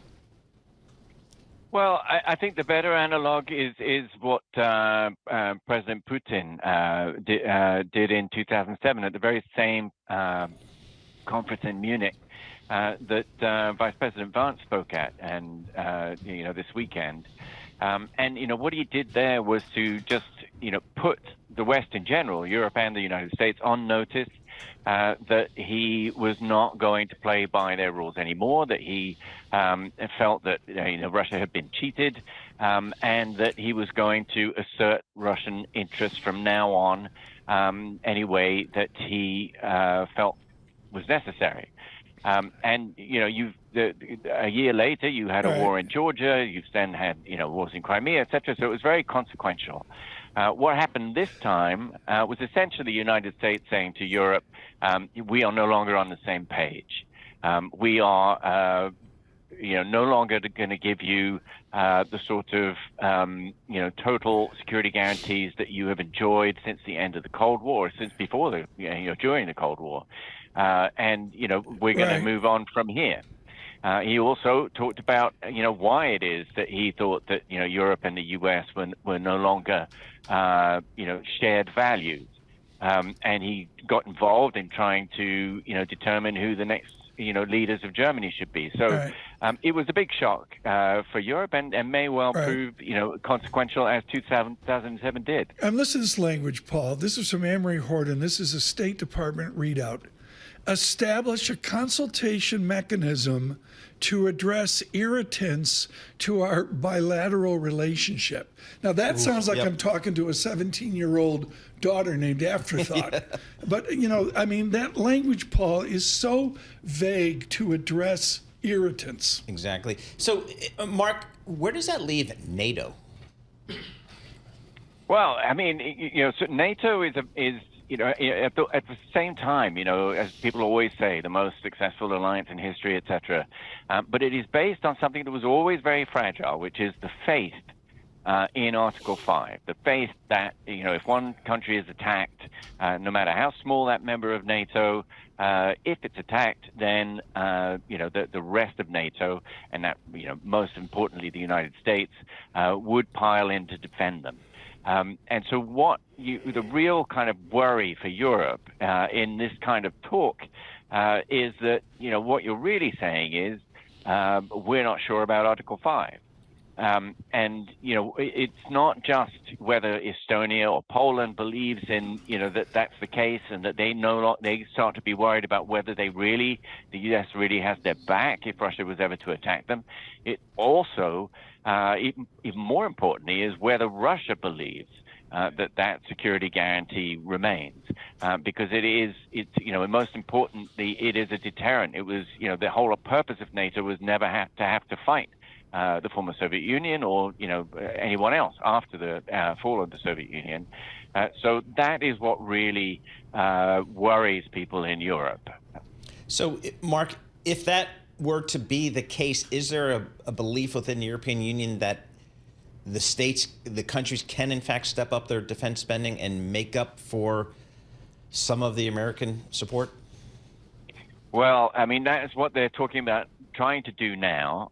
It's always been possible. The problem is that they've known that they needed to do this for, more than a decade. They have increased their defense spending a lot in recent years.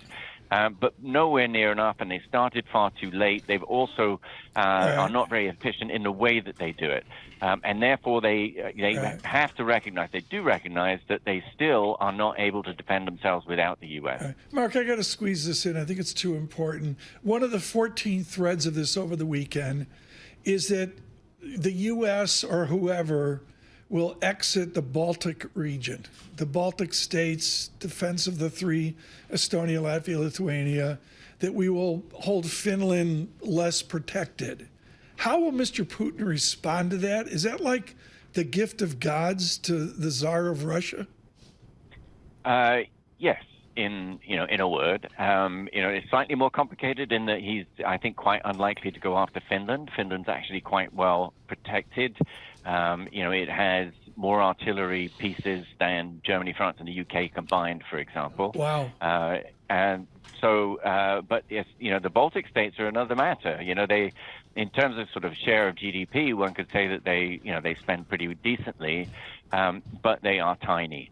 And they are definitely, in what Putin considers as the proper sphere of influence of Russia. So, if it succeeds in Ukraine, he will be interested in Moldova, for example. He will be interested in the Baltic states. How he does that, whether by hybrid means, by different kinds of coercion, whether he just invades, but I think the real concern for them would be that that's the logical place if he wants to test whether Article 5 really exists anymore. Not enough time. Marc Champion, thank you for your work, 24 hours, 7 work to explain all of this for all of us across America. Just huge value add. With Bloomberg Opinion, look for Marc Champion.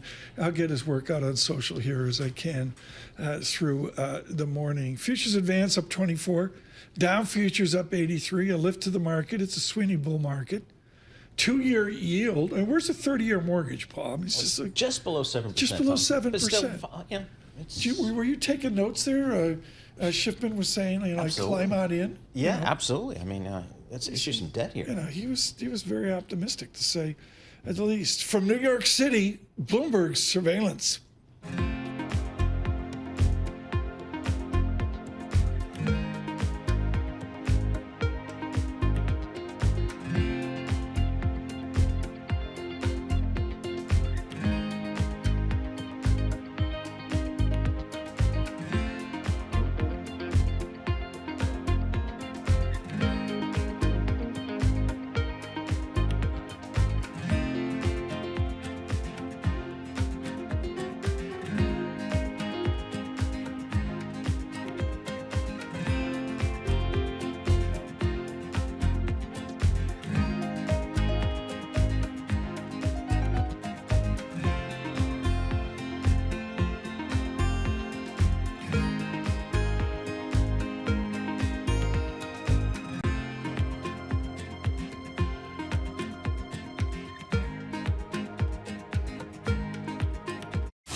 Markets, headlines, and breaking news 24 hours a day at Bloomberg.com, Bloomberg Television, and the Bloomberg Business app. This is a Bloomberg Business Flash.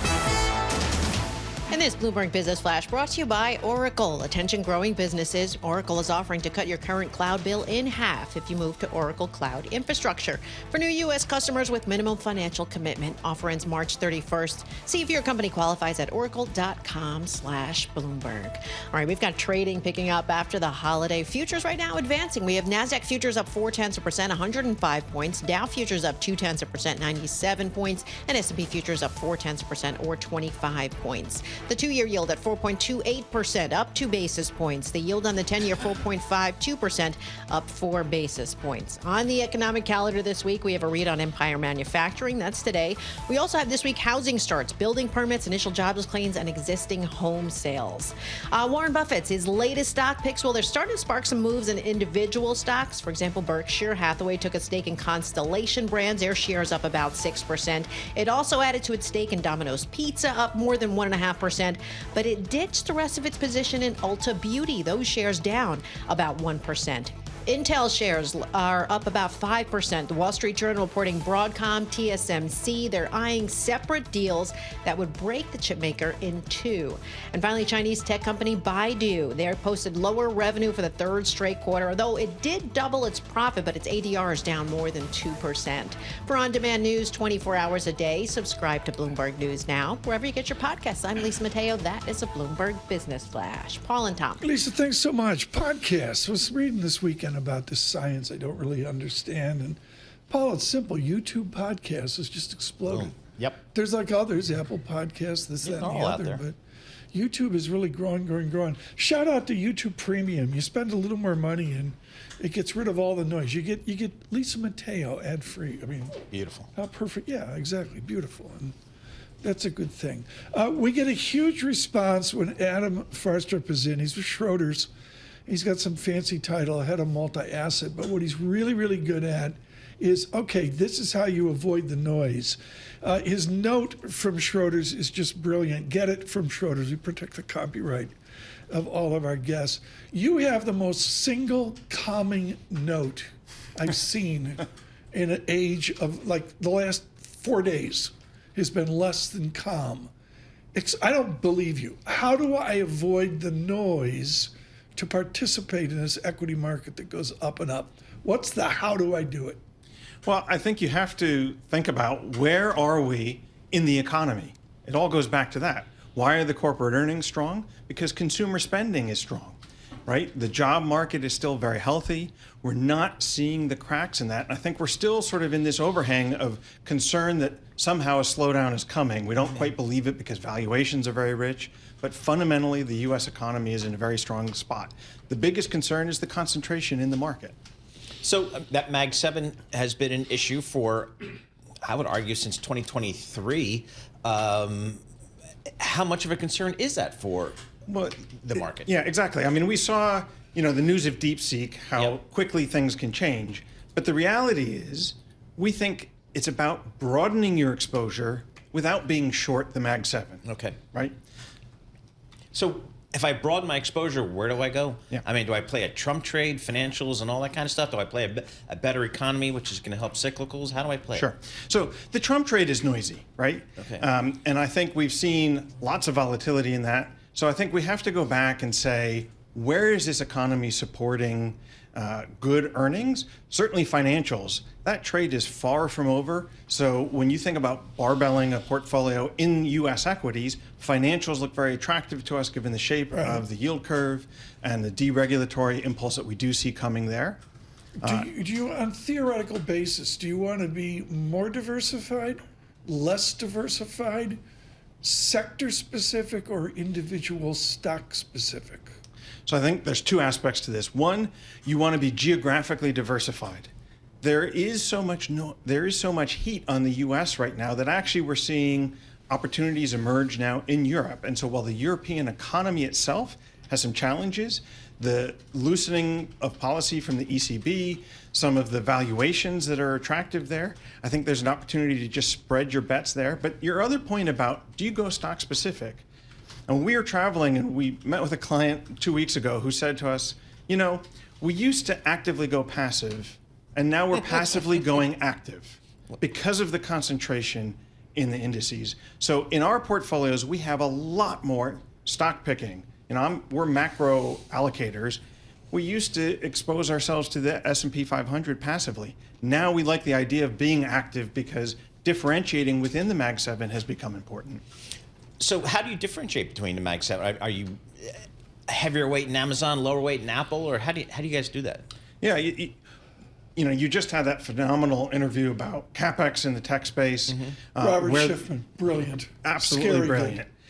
And so I think looking at where's that earnings power, where's that cash flow generation versus where's the growth slowing, the story between Amazon versus Tesla are very different stories right now. How about fixed income here? I mean, I'm very happy with my 2-year Treasury, almost 4.3%. Yeah. I'm not taking any risk. I can sleep well at night. Do I just sit there, or I take some credit risk? I think you want to take credit risk, but you want to be careful where you take that. Right? It's very clear that investment grade credit in the U.S. there is no spread, and even on a total yield basis, it's not that attractive. If you look out to European high yield, where interest coverage is high, quality is high, you're getting, on a hedged basis, back to dollars, 7.5% yield. So if I'm going to clip the coupon, let's go where the coupon looks attractive. Interesting. So again, in the fixed income space here, do I stay short? Do I go longer out on the curve? I mean, a lot of folks tell me I'm maybe not getting compensated for duration. So we think that the front end of the curve looks like where our expectations are, which is that the Fed is not going to cut very much from here. But the long end of the curve, there's lots of volatility potentially baked in. And unless you expect the U.S. economy to suddenly slow, I don't think you're going to get the price appreciation there. So we're staying cautious on the long end of the curve. What's the far strip exuberance meter this morning? Do you sense, Paul and I, like Friday was whack-a-mole. The divergence of strategist views. I think I can say, folks, in umpteen years, I've never seen it. And we've got some news here from Ukraine I'll go to, which will explain the rumors and all that. Is there exuberance out there at these highs with futures up 23? Well, we're seeing reports that actually retail investors are not exuberant, that they're very concerned right now. Agreed. And so I think that the challenge we keep coming back to is this valuation split between the Mag 7 and the rest of the market. Our bet is that there's a catch up. And so that's why we keep talking about this broadening trade I've been talking about this morning. So I'm not as concerned about exuberance. If you are, now, you always have to have hedges in your portfolio. We do think that the dollar, particularly against the renminbi, against the euro, is a good hedge in portfolios today. And we continue to bang the drum for gold. Gold, with all these geopolitical What's your target concerns. on gold? I got to make some news this morning. We don't have target prices. We just like it. It's British. Yeah, exactly. We like it because when you think about the risks to the equity market, particularly concerns about U.S. government policy or geopolitics, gold is brilliant. I got to run to some news here on Europe. This is just, don't be a stranger. Adam Forster with Schroders. I make jokes about it, but the note is brilliant with some really informed charts. Gold now not 3,000, but getting there, 29.31, up $31. I want to explain how we do news right now for all of you on your morning commutes across the nation. Apple CarPlay, Android Auto, and the corridor, 99.1 FM Washington, up to a frigid Boston, and up on north Mount Washington. Wow. Couldn't believe the wind chill there was minus 60 below a couple days ago. And on YouTube worldwide, Paul and I are sitting here in a turret with lots of help from really good people trying to keep the news flow going. There was just a report on Twitter. It was a lengthy report from a good authority. And the language starts, the U.S. and Russia are proposing. Okay, fine. I didn't go with it because the language was just too strident and not hedged. Anne-Marie Horton had a beautiful tweet out, very hedged, very like, we're really not sure what's going on, but this seems to be the tone.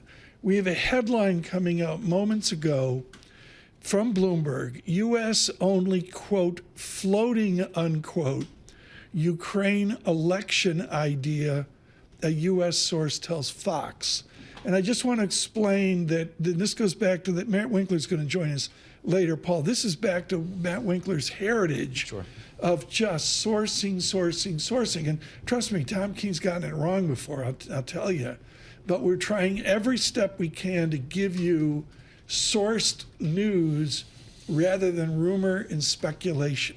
We're just trying to avoid it like the plague. And right now, given what's going on, it's brutal. Yeah, I mean, it is. It's just brutal. I mean, the Bloomberg reporting here, top U.S. and Russian officials held talks in Saudi Arabia on Tuesday to discuss how to end the war in Ukraine without anyone from Kiev involved, fueling concerns about a rapid push for a deal by the two powers that may leave Europe on the sidelines. So that's kind of the lead paragraph for Bloomberg News. A lot of uncertainty there. I thought Adam Firstrup was great there about listen to it and be aware of what's going on. Dollar with some strength, 107 on DXY. On YouTube, Bloomberg surveillance.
Markets, headlines, and breaking news 24 hours a day at Bloomberg.com, Bloomberg Television, and the Bloomberg Business app. This is a Bloomberg Business Flash. From the Bloomberg Interactive Broker Studio, I'm Lisa Mateo. We've got futures pointing to a higher open. This is after the President's Day trading holiday. We have NASDAQ futures up 0.4%, S&P futures up 0.3%, Dow futures up 0.1%. The 2-year yield at 4.28%, up 1 basis point. The yield on the 10-year 4.51%, and that's up 3 basis points. To commodities, we have COMEX gold, $2,934 an ounce. I want to point out oil, Brent crude $75 a barrel, WTI crude $71 a barrel. We have the Bloomberg Dollar Spot Index up about 0.2%. Few companies making news. Southwest Airlines makes its first layoffs in its history to reduce costs. Now, the carrier is going to cut about 1,750 jobs in its leadership ranks. That's impacting about 15% of its corporate positions. Its shares up nearly 2%. And shares of Delta Airlines are off about 1%, and that's after one of its regional jets flipped out of control, landing in Toronto yesterday. All 80 people on board did survive. And finally, shares of Nike up 2%. Well, the reason why, we heard that Kim Kardashian shapewear company is going to enter into a partnership with the company for Nike Skims. Yes, it's a brand for women, training apparel, footwear, and accessories as well. That is your Bloomberg Business Flash. Paul and Tom. Can't keep up? I can't keep up. No, I'm silenced. I don't know. She's what do you do everywhere. after that? She's everywhere. We should mention this.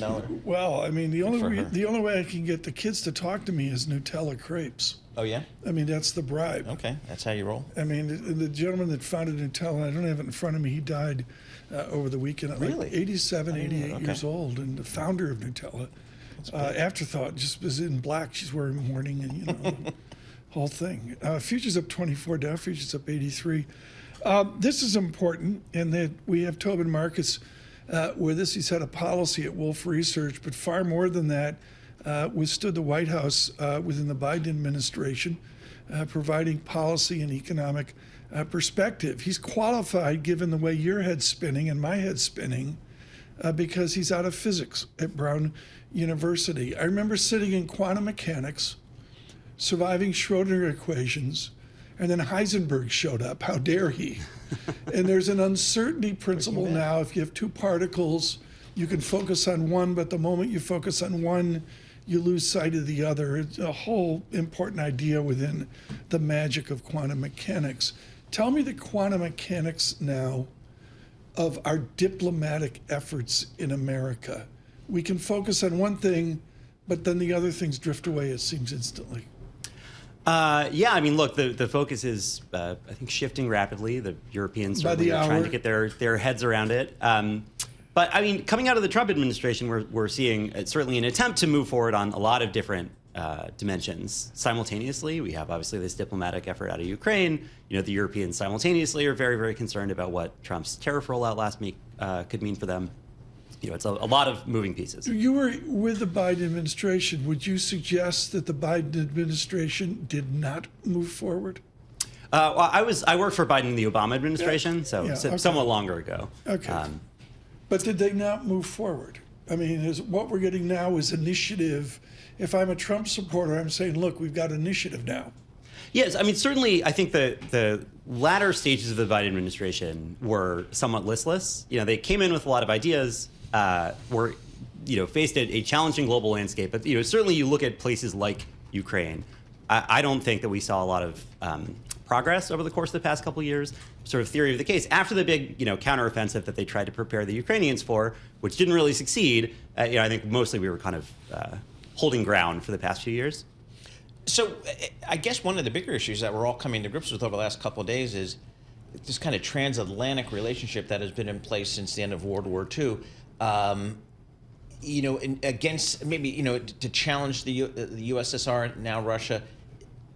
Is that fundamentally changing now, right before our eyes? Yeah, certainly the incoming administration does not look very, transatlanticist. They're looking at our alliances in Europe through a lens of American self-interest, and I think they're not convinced that the current set of structures that we have in place is really serving us. So where does Europe go from here, do you think? Because it appears like the U.S. policy seems to be pretty clear here in terms of we're going to drive this ship, and if you want to come on board, great. So how does Europe respond, do you think? Yeah, they're reeling. I don't know that the Europeans have the level of internal cohesion that they need to formulate a sort of alternative strategy. I mean, there's been lots of talk for years now about the European Union emerging as a full-spectrum geopolitical actor, but thus far, they've not really been able to get out of their own way. My essay of the weekend off Mario Draghi's Chatham House work of, 6-7 months ago was a brilliant essay in the FT where he said Europe has self-inflicted service sector tariffs with other regulation, which he and his team calculate out to 30, 40, even 45% tariffs. The zeitgeist this morning is the markets are okay because tariffs don't affect markets. Do you agree with that summary? Well, they certainly haven't affected markets a lot so far. It's been striking the extent to which markets have looked through them. Even, the China piece that actually already happened, it's equivalent in scale to the entire 2018-2019 China trade war, and we shrugged it off completely in markets because we didn't simultaneously do 25% on Canada and Mexico. But if you look forward, the reciprocal tariff rollout last week was greeted with relief because it wasn't taking effect right away. We never thought it was going to take effect right away. But the numbers that we could spit out if we're looking at VATs alongside tariffs are incredibly high. I mean, they're north of what Trump was talking about on the campaign trail. You're looking at 20, 30% tariffs all in on a lot of these countries if you're just adding up their tariffs and their VATs. So I think it's a little premature to be too relieved. So what are you telling your clients these days about the inflation risk associated potentially with tariffs, with changes in immigration law, for example? Yeah, no, certainly. I mean, they're both stagflationary shocks of different extents. On immigration, there's been a lot of ink spilled about deportation. I think it's been somewhat underappreciated. Right. What's going to happen to people who are already here, who stand to lose their work permits? So the big impact there. And on tariffs, I mean, look, we have what's already happened on China that's meaningful but not world-changing. If he goes through and does exactly what he said last week on reciprocal tariffs, that's very inflationary. So quickly, folded into Wolfe Research's belief in the equity market, do they take the world of Tobin Marcus and say, we can not ignore it, but we can at least prosper within this maelstrom?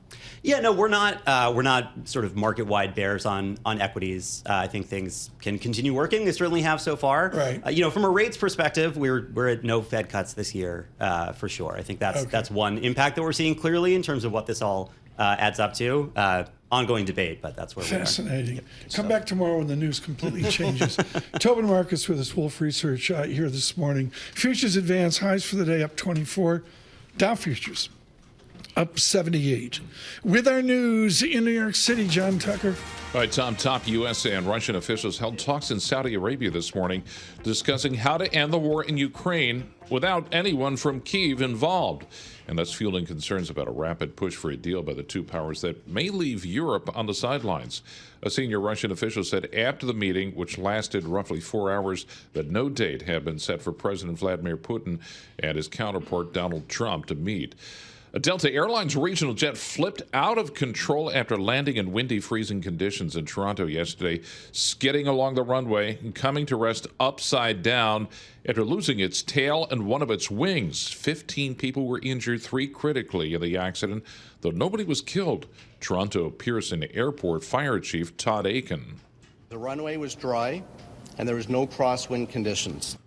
Well, the regional airliner, which was flying from Minneapolis-St. Paul to Toronto Pearson International, had 76 passengers and 4 crew on board. Severe winter weather slammed the eastern seaboard over the weekend, killing at least 15 people across several states. Let's get an update now from Bloomberg meteorologist Rob Carolyn.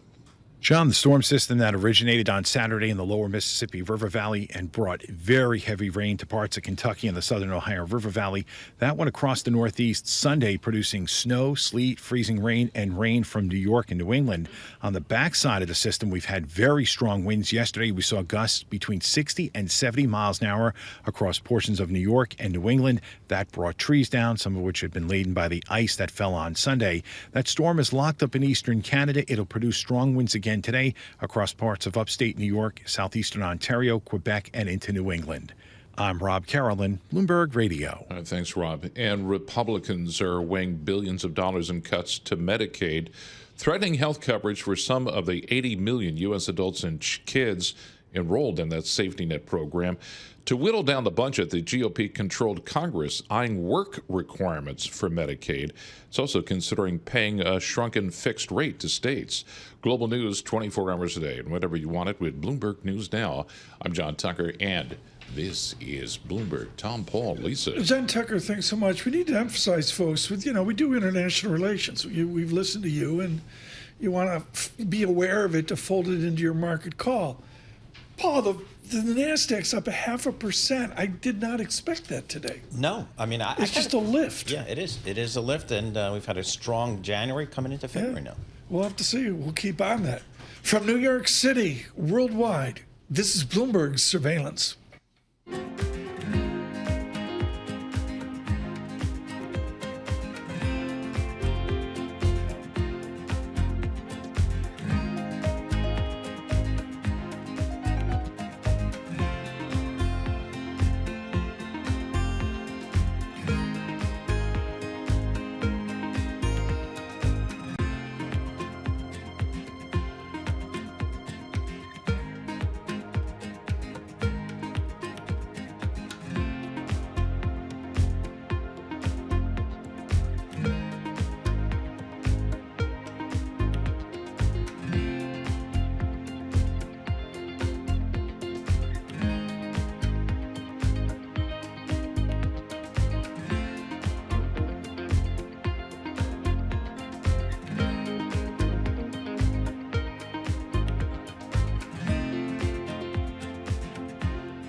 This is Bloomberg Surveillance with Tom Keene and Paul Sweeney on Bloomberg Radio. Good morning, everyone. Sweeney Tantrum. Tom, we don't talk enough about Duke basketball. So right now joining us, Emily Gaffeo after an easy win on top of the ACC. And the ACC is way, way, way down this year. I don't know what's going on, but we've got like nobody who's any good, including Carolina.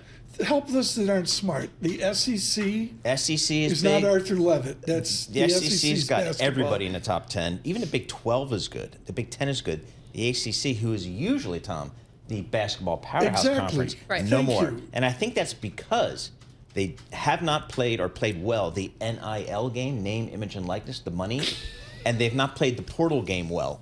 Whereas these other conferences, like, yeah, we know how to throw around money to basketball players. Did you realize you totally changed how we talk? This is great. Emily, thank you so much for coming in for Sweeney. Yeah, she wants to talk ETFs, but we're talking What'd you ACC. call it? Name, image? And likeness. NIL. NIL. It could be an ETF ticker. NIL? Yeah. Joining us now, the queen of NIL, Emily Grafeo, with us this morning from UVA, and of course her great work here. I'm going to do an audible to you right now. I found in London, issued this summer, a 5 times Mag 7 ETF. It was up 670%, and it's enjoyed going down 50%, losing half its value in 5 weeks. What does it say about your world, Eric Balchunas' world, that we've got the con job of 5-time leverage as a way to make money? It's a roulette wheel. It's an industry where, you know, most of the products that are just what Balchunas would call plain vanilla, your index tracking funds, all the big asset managers have already done that. So if you're a new player in the game and you want to figure out a way to make money, you have to go extremely far out on the risk spectrum and launch something like 5 times Mag 7. Now in the US, we only have the most leverage you can get on an index-based ETF is 3x. That's like a law?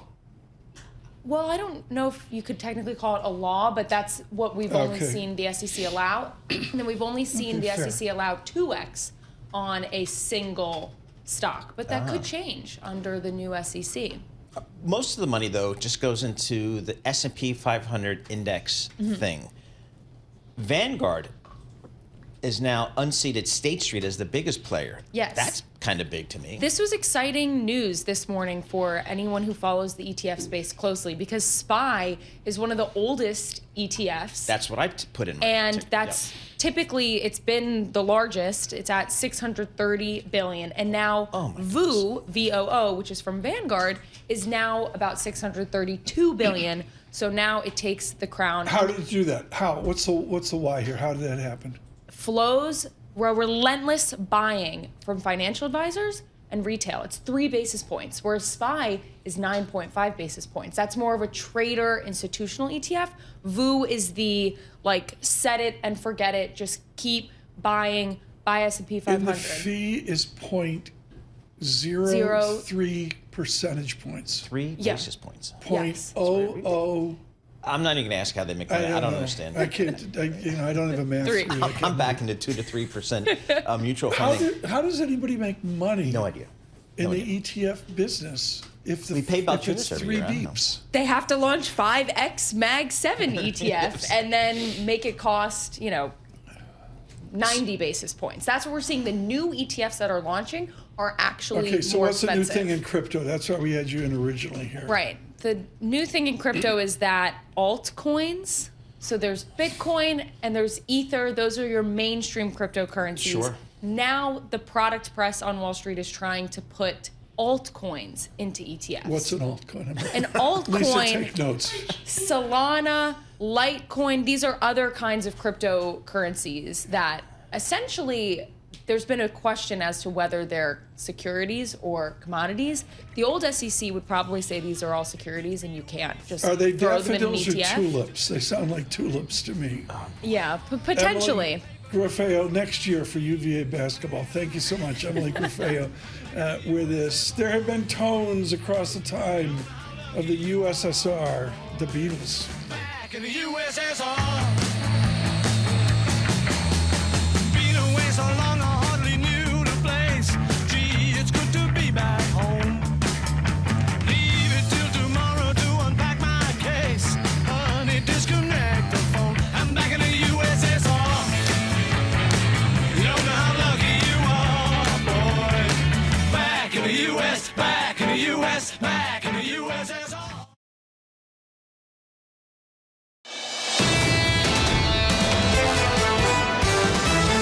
This is Bloomberg Surveillance with Tom Keene and Paul Sweeney. The president wants lower interest rates from Chairman Powell. You can make the argument that this is a really rich market. With Lisa Mateo on markets. Stocks are coming off another record high. And Michael Barr with news. President Trump signing a wide range of executive orders. The best in economics, finance, investment, and international relations. This is Bloomberg Surveillance on Bloomberg Radio. Good morning. morning, everyone. Tom Keene, Paul Sweeney, Michael Barr on assignment. We'll talk about that. Lisa Mateo in today. Fired up out on YouTube. Live chat on YouTube is a reason to subscribe to YouTube so Sweeney can translate this for me.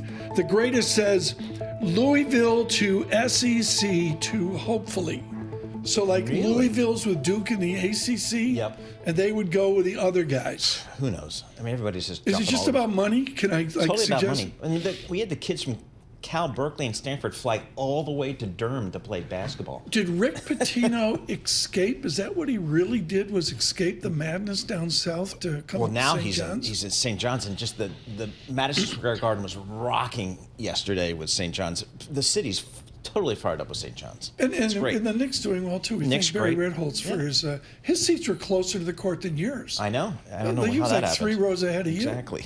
He's Chris Rock. One of the NBA guys was in his lap. They were so close. Yeah, it was. I mean, that's the way we roll. Thank you for that. Out on YouTube on Louisville. Good morning to all of you down south where it's slightly warmer than it is up here. We got a really important interview coming up here. Lori Calvasina will join us. Paul had a tantrum and said we got to get her in to talk about being in the market. And again, even Russell 2000 up 0.4%. There is a lift to the market this morning. Why don't we do that? Why don't we get right to the Bloomberg Business Flash from the Interactive Broker Studios? Lisa Mateo. Yeah, futures are edging higher this holiday shortened trading week. We have NASDAQ futures up 0.5%, S&P futures up 0.4%, and Dow futures up 0.1%. The 2-year yield 4.28%, up 1 basis point. The yield on the 10-year 4.52%, and that's up 3 basis points. To commodities, COMEX gold $2,935 an ounce. We have oil, Brent crude $75 a barrel, WTI crude $71 a barrel, and the Bloomberg Dollar Spot Index up about 0.1%. Leading the gains among Mag 7 stocks, it would be Nvidia. They're up nearly 2%. Tesla next in line, up about 1%. And then Warren Buffett's latest stock picks, they're sparking some moves in individual stocks. Berkshire Hathaway took a stake in Constellation Brands. Their shares up 5%. It also added a stake in Domino's Pizza, up about 1.5%. But it did ditch the rest of its position in Ulta Beauty. Those shares down about 1%. And Intel up more than 4%. The Wall Street Journal reporting Broadcom, TSMC, they're eyeing separate deals that would break the chipmaker in two. That is your Bloomberg Business Flash. Paul and Tom. Lisa, thanks so much. They put a tracer on me this weekend, because they're in danger. And I went into the bathroom of the child, afterthought. Oof. I counted 32 bottles of Ulta Beauty, Sephora Beauty. Here you go. It's about the skincare. What? Like Alex Steele says, you have to invest in your face. You have to invest even at a young age. Have to invest in your face. And John Tucker and I did not get that memo. Yes, these stores are filled with like 10-year-olds now. It's crazy. What has changed? Is it is it now so inexpensive that it's reasonable, or? No, definitely not the inexpensive part. I can tell you that much. But I think it's all the social media influencers that these kids are watching. It's sparking them to go out into the stores. Yeah. Okay. Yeah. And it's the guys as well. Yes. It's not just. You're right. Girls doing it. Young men are going crazy for all this stuff. Yes. Really? 3, you know 4, who 5, has 6. a line of beauty products? The Rock. The Rock. The Rock has a line of beauty products. We walked into that time. Lori Calvasina is taking notes. She goes, why am I here? Exactly. Joining us She's now on this equity market, Lori Calvasina joins us, Chief U.S. Equity Strategy at RBC Capital Markets. Lori, we're deep into 2025. How have you changed your tone since your 12/31/24 outlook? Well, I would say we haven't changed any of our numbers. We're still looking at 271 on earnings, 6,600 at year end on the S&P 500. We do have a bear case ready to go, and so I would say that bear case has been somewhat more interesting to people than our 6,600 target. That's the math we do that says if you sort of bake in things like 5% on the 10-year Treasury yield, a more onerous political backdrop as opposed to good vibes, that gets you to 57.75. So maybe we've been talking about that bear case a little bit more, but we still do view it as a tail risk. Does your bear case come from weaker, tepid economics, or does it come from weaker, tepid revenues and earnings? So it primarily would be more on the economic side, although I think if we had a weaker economy, that would also feed into weaker earnings. And it's interesting, Tom, because we have 5 sets of models that we use to come up with our price target. And when we put the outlook together, we noticed that 3 of them were what I call sort of on the cusp of misbehaving. So sort of on the cusp of, they were still technically in good territory for stocks for now, but if they move too much, they get pushed into a more negative range for stocks. And one of those was actually our GDP model. The GDP model basically says stocks do different things in different kinds of economic environments. 2.1 to 3% GDP, typically quite strong for the S&P 500. But guess what? 0 to 1% or 1 to 2%, pretty mixed with down average annual returns. And so, if we were to take the current consensus 2.2, that's in a healthy range. But if you say shave 0.4% off that, it pushes you down into the unhealthy range. Absolutely brilliant. And Paul, you and I talked about this earlier, the divergence that we heard last week on surveillance between the optimism, say, of Ed Yardeni and Lindsay Pieggs at Stifel, very much like Ms. Calvasina at RBC saying, what's the ramification of a sub 2% real GDP? Exactly. And Laurie, I'm just looking at the Bloomberg terminal here. We've got about 390 of the S&P 500 companies have reported earnings this cycle here. About 5% sales growth, about 10, 11% earnings growth. That seems pretty good to me. Is that good enough in a market where I don't think the Fed's going to do a lot for me this year? Yeah, so I don't think you're going to get multiple expansion, right? And if you're not counting on lower interest rates or substantially lower inflation, it's going to be hard to see how the multiple can really move up. That's just, based on our math going back to the 60s. And the earnings growth dynamics, I would say they're pretty solid if you think about sort of the foundation that we're on at the moment. If we look forward, I will say the uncertainty that's emanating out of DC does seem to be impacting companies. And so at the beginning of this reporting season, the commentary was full of optimism. And now we're getting that optimism really clouded by uncertainty. And uncertainty seems to have taken over the conversation in earnings calls a little bit more. So we're not seeing a big increase in kind of upward guidance. We're not seeing a big increase in downward guidance either. And if you look at the rate of upward revisions on the S&P 500, it's only about 40% of revisions to individual company forecasts are to the upside. So there are more downward revisions than upward revisions. And if you've seen the bottom up forecast on earnings move down a whopping $2 from 273 to 271. So it's a little squishy on the forward numbers. We have to keep an eye on that. Okay, the forward numbers. I mean, help us here. I guess we're, 2/3 of the way through earnings season, even 3/4 of the way through earnings season. When do you recalibrate off of the earnings season away from the 12 large caps we talk about? When do you recalibrate earnings of the Laurie Calvasina world? Number one, the rate of upward revisions, so kind of earnings sentiment, is still a little bit better for the Mag 7 top 10 market cap names growth than compared to, say, the rest of the market or value. But the gap is closing, and so we're starting to see value rest of market S&P X Mag 7 is starting to make up some ground there.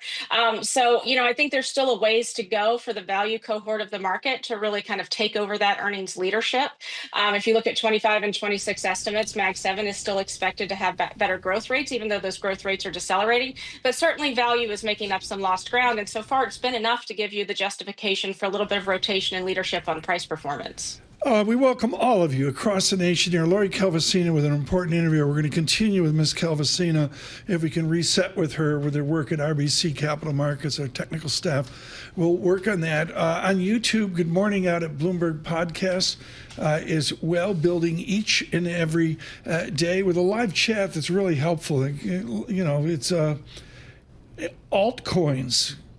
Tulips. I mentioned tulips. That got a big buzz. That did, yeah. A certain select group understood I was making a joke about daffodils. Yep. And I don't think Ms. Graffeo really landed on that. Not the demo. Yeah, not the demo.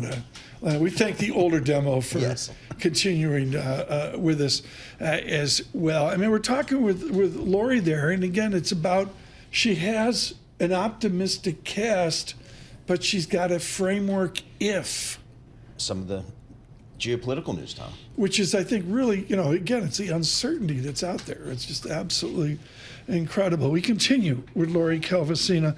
Laurie, the small caps, do they need a weak dollar? What is the catalyst for small caps to really shine? So it's a great question, Tom. I don't necessarily think it's the dollar. I think that you need to see stronger economic forecasts. They're sort of in a holding pattern versus large. We are seeing better earnings growth expectations in small cap. People don't really believe them. So maybe if we see some of those come through, but usually if GDP is running closer to 3% than 2%, small caps tend to outperform. Okay, Lori, thank you so much. We got some technical problems there. We'll move on. We got huge news flow. We'll get Lori back in studio. Can be really good with her with RBC Capital Markets. Andrei Lemshko and Diana Juka of Bloomberg have just put out, I'll call it a paragraph and a half from Mr. Lavrov of Russia. It is absolutely extraordinary. Russia and the United States agree to appoint negotiators to end the war in Ukraine. Clearly, I've got to say that has a little bit to do with green on the screen. Paul, help me here. First of all, talks with the U.S. were useful. Yep. Presence of NATO troops in Ukraine is unacceptable for Russia. And then they go on to, I guess, the beginning of the ballet.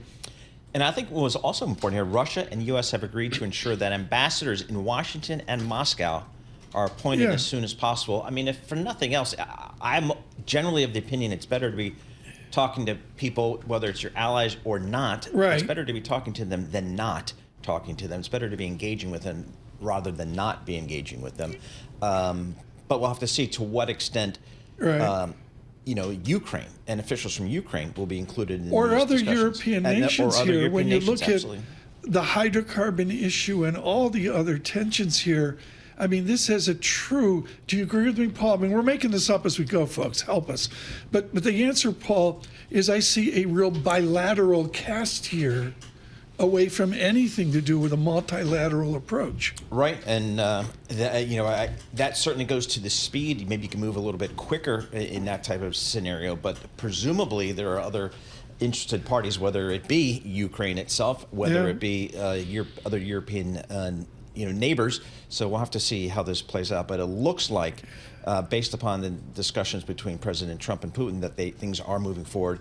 And the Russian and U.S. teams have met, and it looks like they're going to continue. Dollar strength, euro at a 104 churning, a 104.48 on euro right now. Sterling 126.03. I can't think of a period since time began where I've less looked at the Fed. A perfect time to speak to our Michael McKee, Senior Vice President, Fed Charm here. Mr. Waller made a splash over the weekend, political pro and con and all.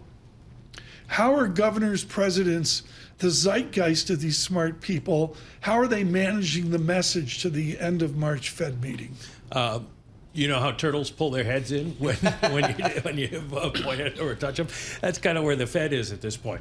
They don't know what's going to happen. Waller made that clear.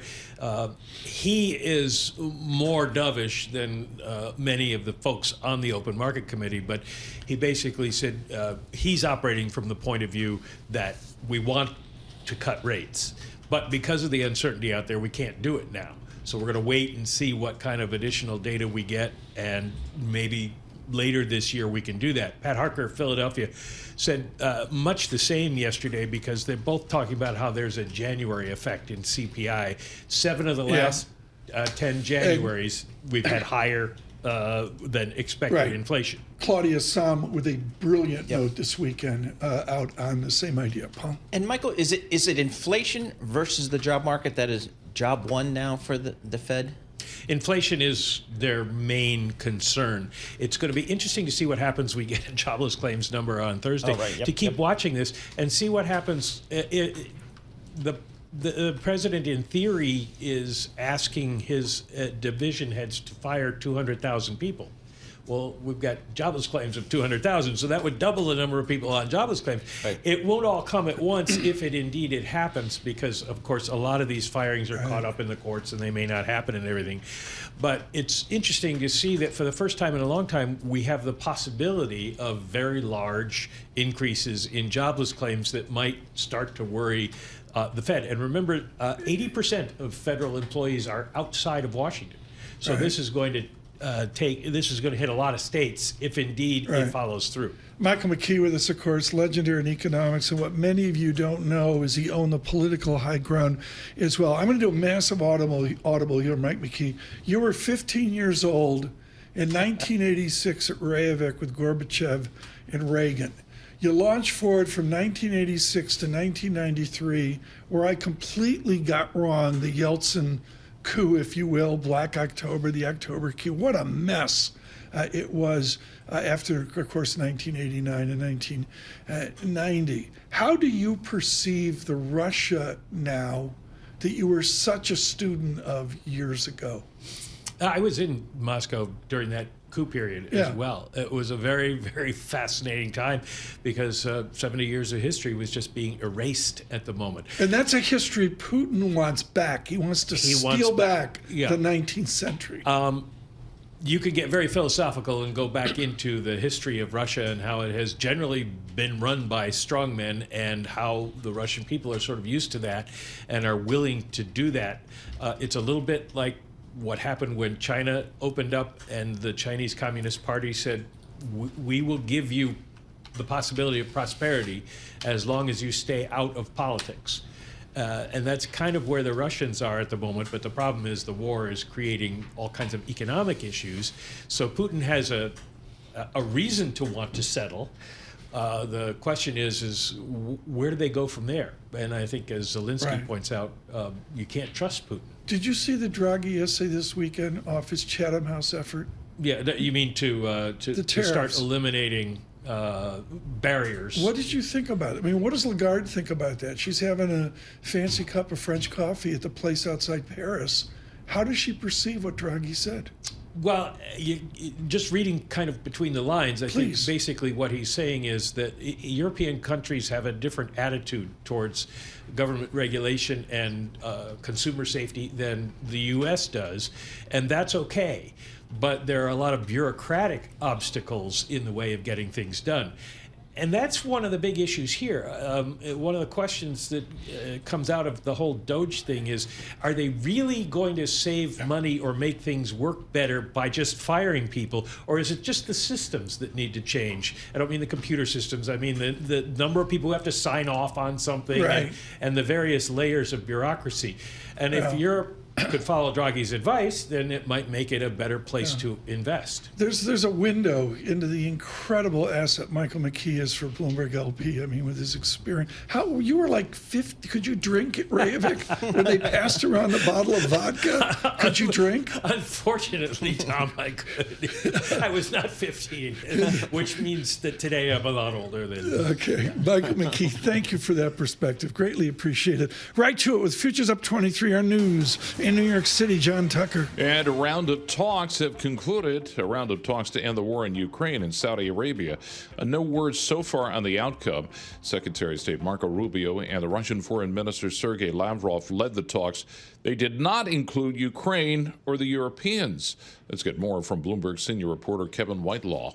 We don't know a lot, and I think that's part of what's unnerving many in Europe right now is that this is moving much faster than anyone had really anticipated. These direct kinds of talks are ones that have been the U.S. had avoided under Biden. And so even though the U.S. has suggested that these are just preliminary talks, the speed of them has everyone nervous about whether this actually could end up moving further. I think the real question that Europe has going into it is they just don't really understand what the U.S. bottom line is, how much they're willing to concede or give to Russia. And at the same time, we still don't really know how serious Russia is about any kind of negotiation that really provides any kind of actual future for Ukraine. That's Bloomberg senior reporter Kevin Whitelaw. In Washington, President Trump's government efficiency push is drawing more high-profile resignations. The acting Social Security Commissioner, Michelle King, resigned over the weekend after protesting the Doge team's attempts to access sensitive systems. President Trump is replacing King with Leland Dudek, an anti-fraud manager who's passing over dozens of higher-ranking officials. Well, separately, the head of the Food and Drug Administration's Food Division, Jim Jones, resigned yesterday, citing widespread job cuts across the agency. And nearly 24 U.S. attorneys were fired last week, but they didn't find out officially until last night. That's because of an email mistake. Bloomberg Laws learned 22 top prosecutors from across the nation had termination notices sent to their internal government email accounts rather than their personal emails. The prosecutors suspected their jobs were on the line after they lost access to government devices last Friday. Global news 24 hours a day and whenever you want it with Bloomberg News Now.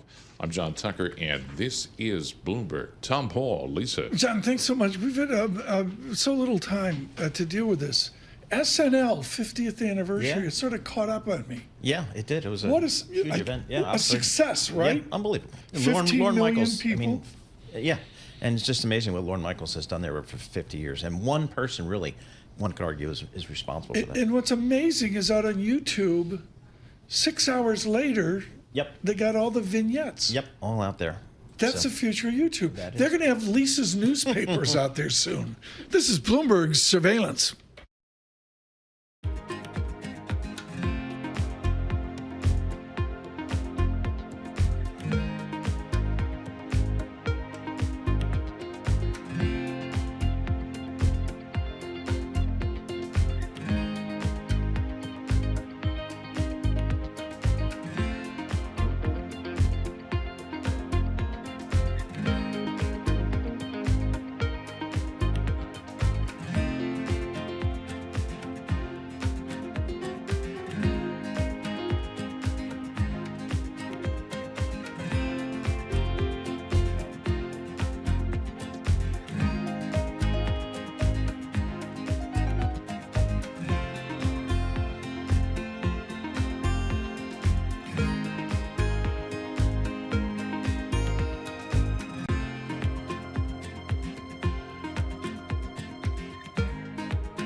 Markets, headlines, and breaking news 24 hours a day at Bloomberg.com, Bloomberg Television, and the Bloomberg Business app. This is a Bloomberg Business Flash.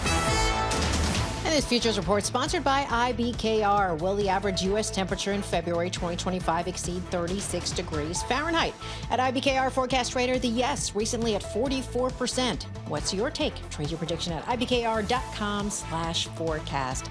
Right, we've got trading picking back up after the holiday. Right now, futures on the rise. We have NASDAQ futures up about 0.5%, S&P futures up 0.3%. Dow futures right now, they are little changed. The 2-year yield, 4.28%, up 1 basis point.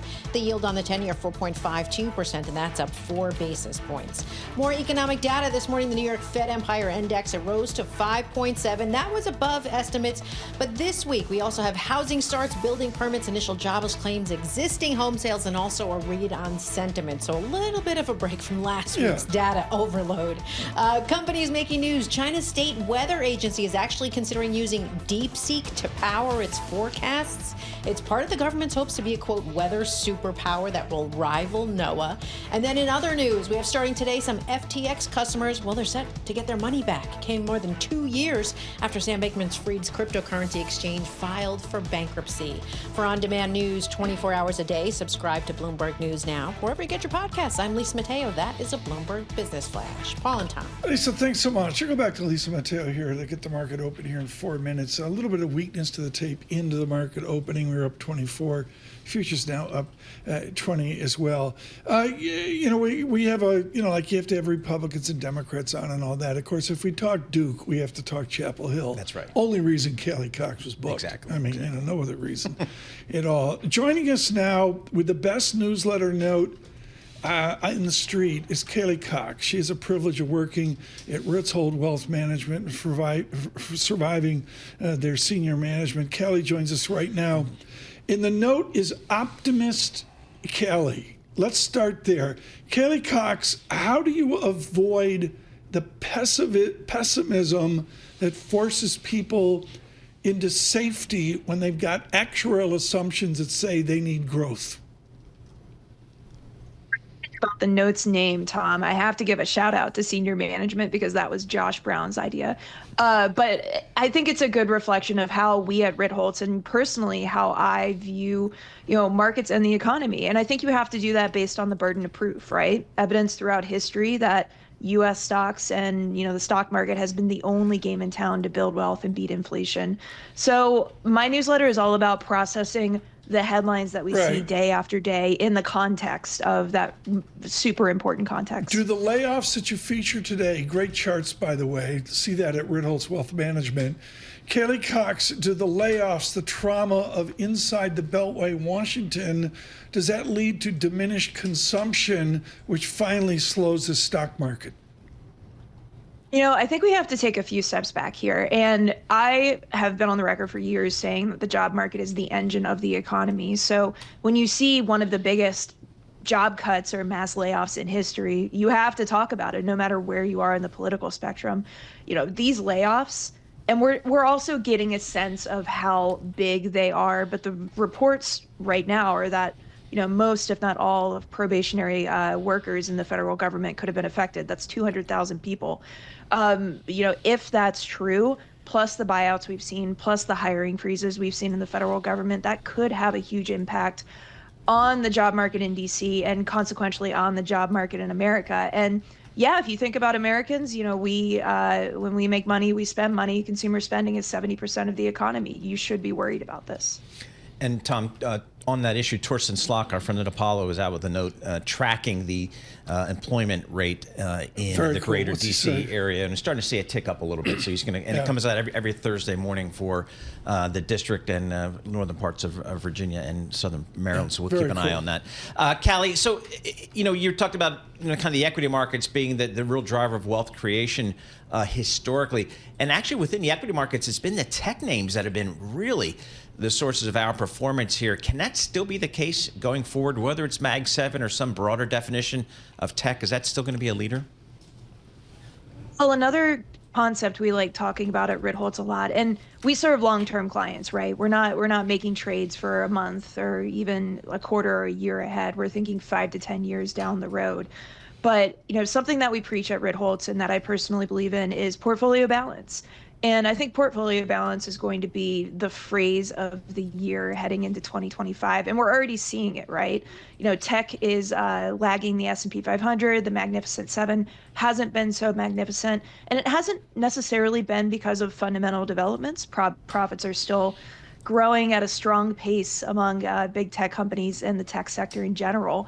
But expectations are really high for tech companies right now, and it's becoming clear that, you know, they're not the obvious winners of this AI story that's propelled them for so long. Callie Cox with us with Ritholtz Wealth Management. We will continue here. First, though, we need to get the market open. We do that with a VIX at 15.59. I'm going to call it, ready? Somnolent. Oh, it's like quiescent, but it's quiescent and somnolent. Dictionary little right green now on the screen here right now. We're up 24 into the market open. We're up 12. So give him back a little bit. Lisa Mateo. You got it. And we'll start with the S&P 500 up about 0.1%, 10 points at 6,125. We move over the Dow. Right now, little change, down about 20 points, 44,519.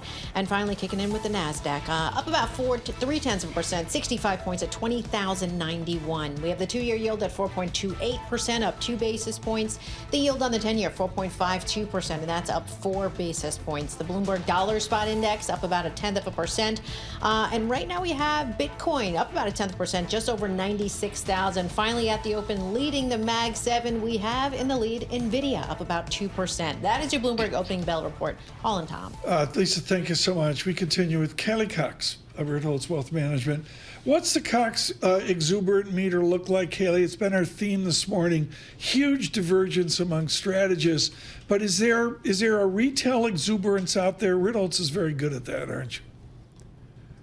Yeah, so we look at a few different gauges here. The one that's my favorite gauge is the AAII gauge of sentiment, which was looking a little euphoric toward the end of last year, but there's actually been a big swing from euphoria to, you know, some of the biggest pessimism we've seen in a year and a half, which I think speaks to the policy uncertainty that we're under right now. You know, the sell-off or the, you know, relative weakness we've seen in tech. You know, I think it's one of the most interesting stories on the market right now because these past few years have been propelled by fear and pessimism, and now it's coming back.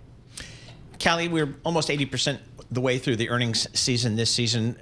Is there enough earnings growth out there to support this market based upon what you've seen and maybe some of the guidance we've heard?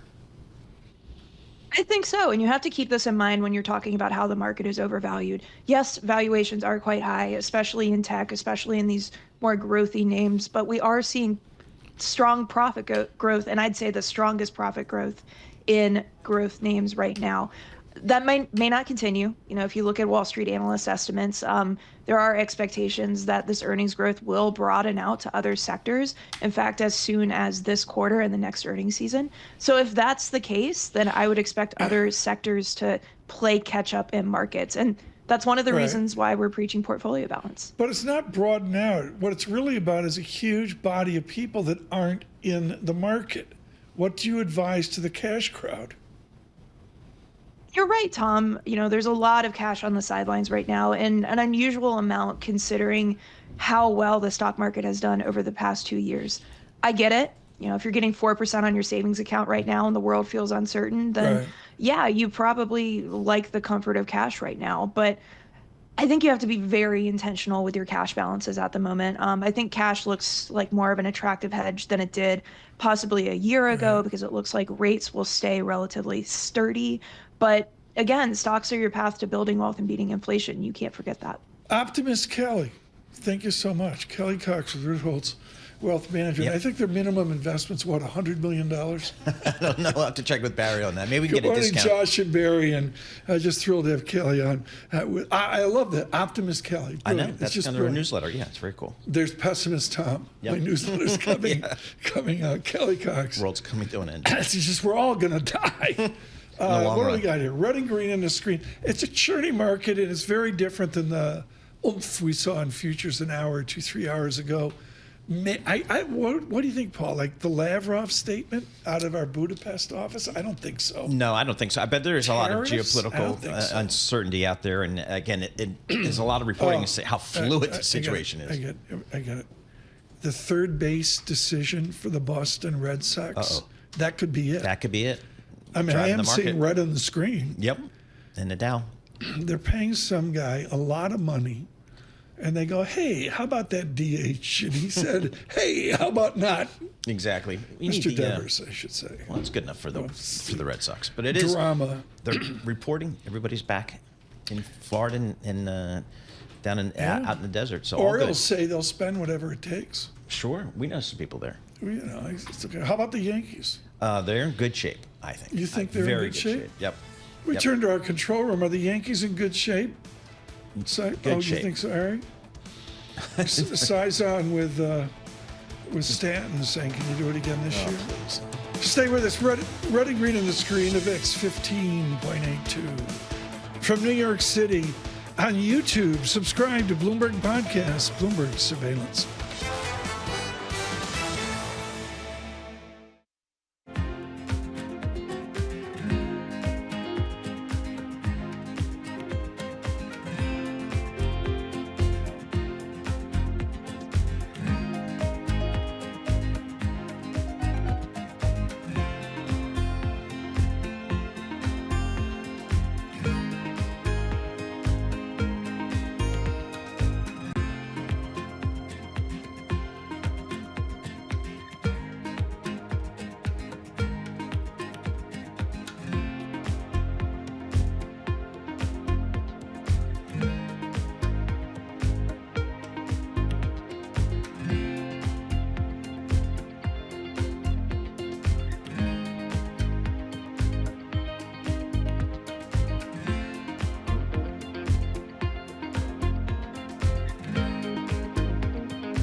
Markets, headlines, and breaking news 24 hours a day at Bloomberg.com, Bloomberg Television, and the Bloomberg Business app. This is a Bloomberg Business Flash.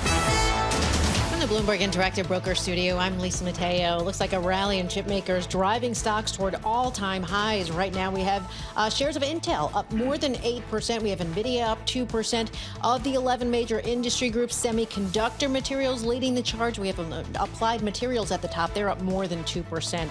We are on records watch, so let's get right to it. The S&P 500 up 0.1%, 6 points, 6,121. We get to the Dow down about 0.1% or 50 points, and the NASDAQ up 0.2%, 47 7 points at 20,078.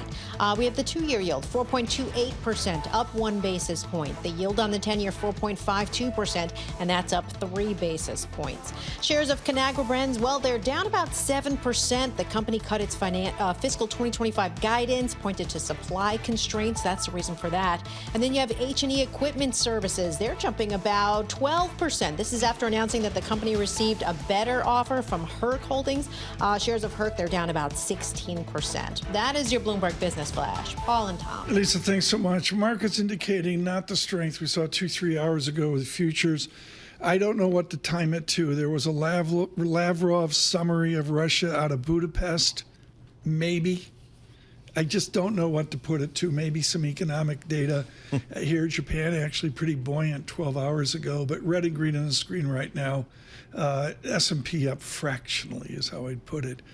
Our next guest is a 4-hour it's a 2-hour conversation, but with the news flow, it's a 4-hour conversation, and we don't have time for that. Anton Posner joins us now, Chief Executive Officer at Mercury Resources. He was spellbinding the last time I talked to him about Panama, and actually to get the boat from point A to point B. What do you do in the canal? Anton, with all of your work, what I notice is a new America isolationism. If I've got someone like Ian Bremmer saying, here's South America, here's what we used to do, here's what China's doing, or this the South China Sea, whatever. How does Anton Posner identify and define this new American isolationism? Good morning, guys. Great to be on again, and I'm really would love for you to show any thin pictures of me going through the Panama Canal like you did last time. So anytime you want to show that, that's always great. As you said, Tom, right, we're seeing a new era of isolationism here. America is safer when we have eyes and ears around the world telling us what's going on, right? Let's take a look. You mentioned Ian Bremmer, of course, who's been very vocal about this. Also, I would like to mention Admiral Jim Stavridis' piece in Bloomberg, I think it was yesterday or the day before, about what's happening at USAID. Did you see over the weekend the guy that put out the chart of the Louisiana and Florida and the Gulf of Stavridis? I think I might have caught folks. wind about that potentially. Continue.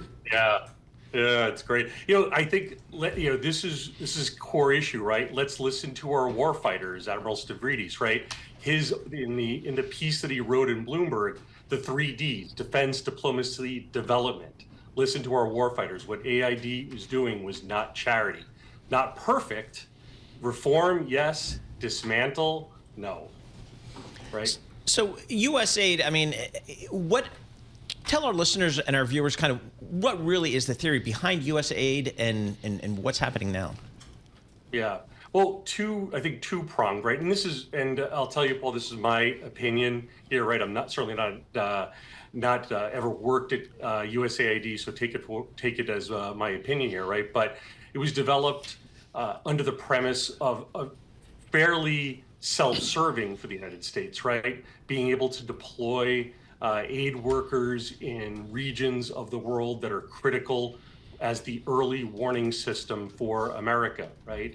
Not only in terms of uprisings, terrorism, instability in areas that are going to affect American lives, but also the flip side is the charity part, right? The element of being able to do good. Anton, we've got a headline coming out, which certainly you can address, and we're thrilled that you're with us. Anton Posner with us with Mercury Resources. Moments ago, Mr. Zelensky of Ukraine, quote, cancels plans to visit Saudi Arabia on Wednesday. He, quote, plans to visit Saudi Arabia in March. This is he speaking in Ankara with Mr. Erdogan. He says he will not go to Saudi Arabia. So that shows, you got to believe that may be why we saw futures give way. Right. Somebody was, getting that out in Turkey there, but there's the official headline. Anton, it's really an upset between the bilateral discussions of the administration and I guess Mr. Putin and Mr. Lavrov and the stability for markets, isn't it? Mm-hmm. Right. Yeah. The bilateral discussions, I think no one's surprised that was direction, the initial direction that the United States government was going to take on this.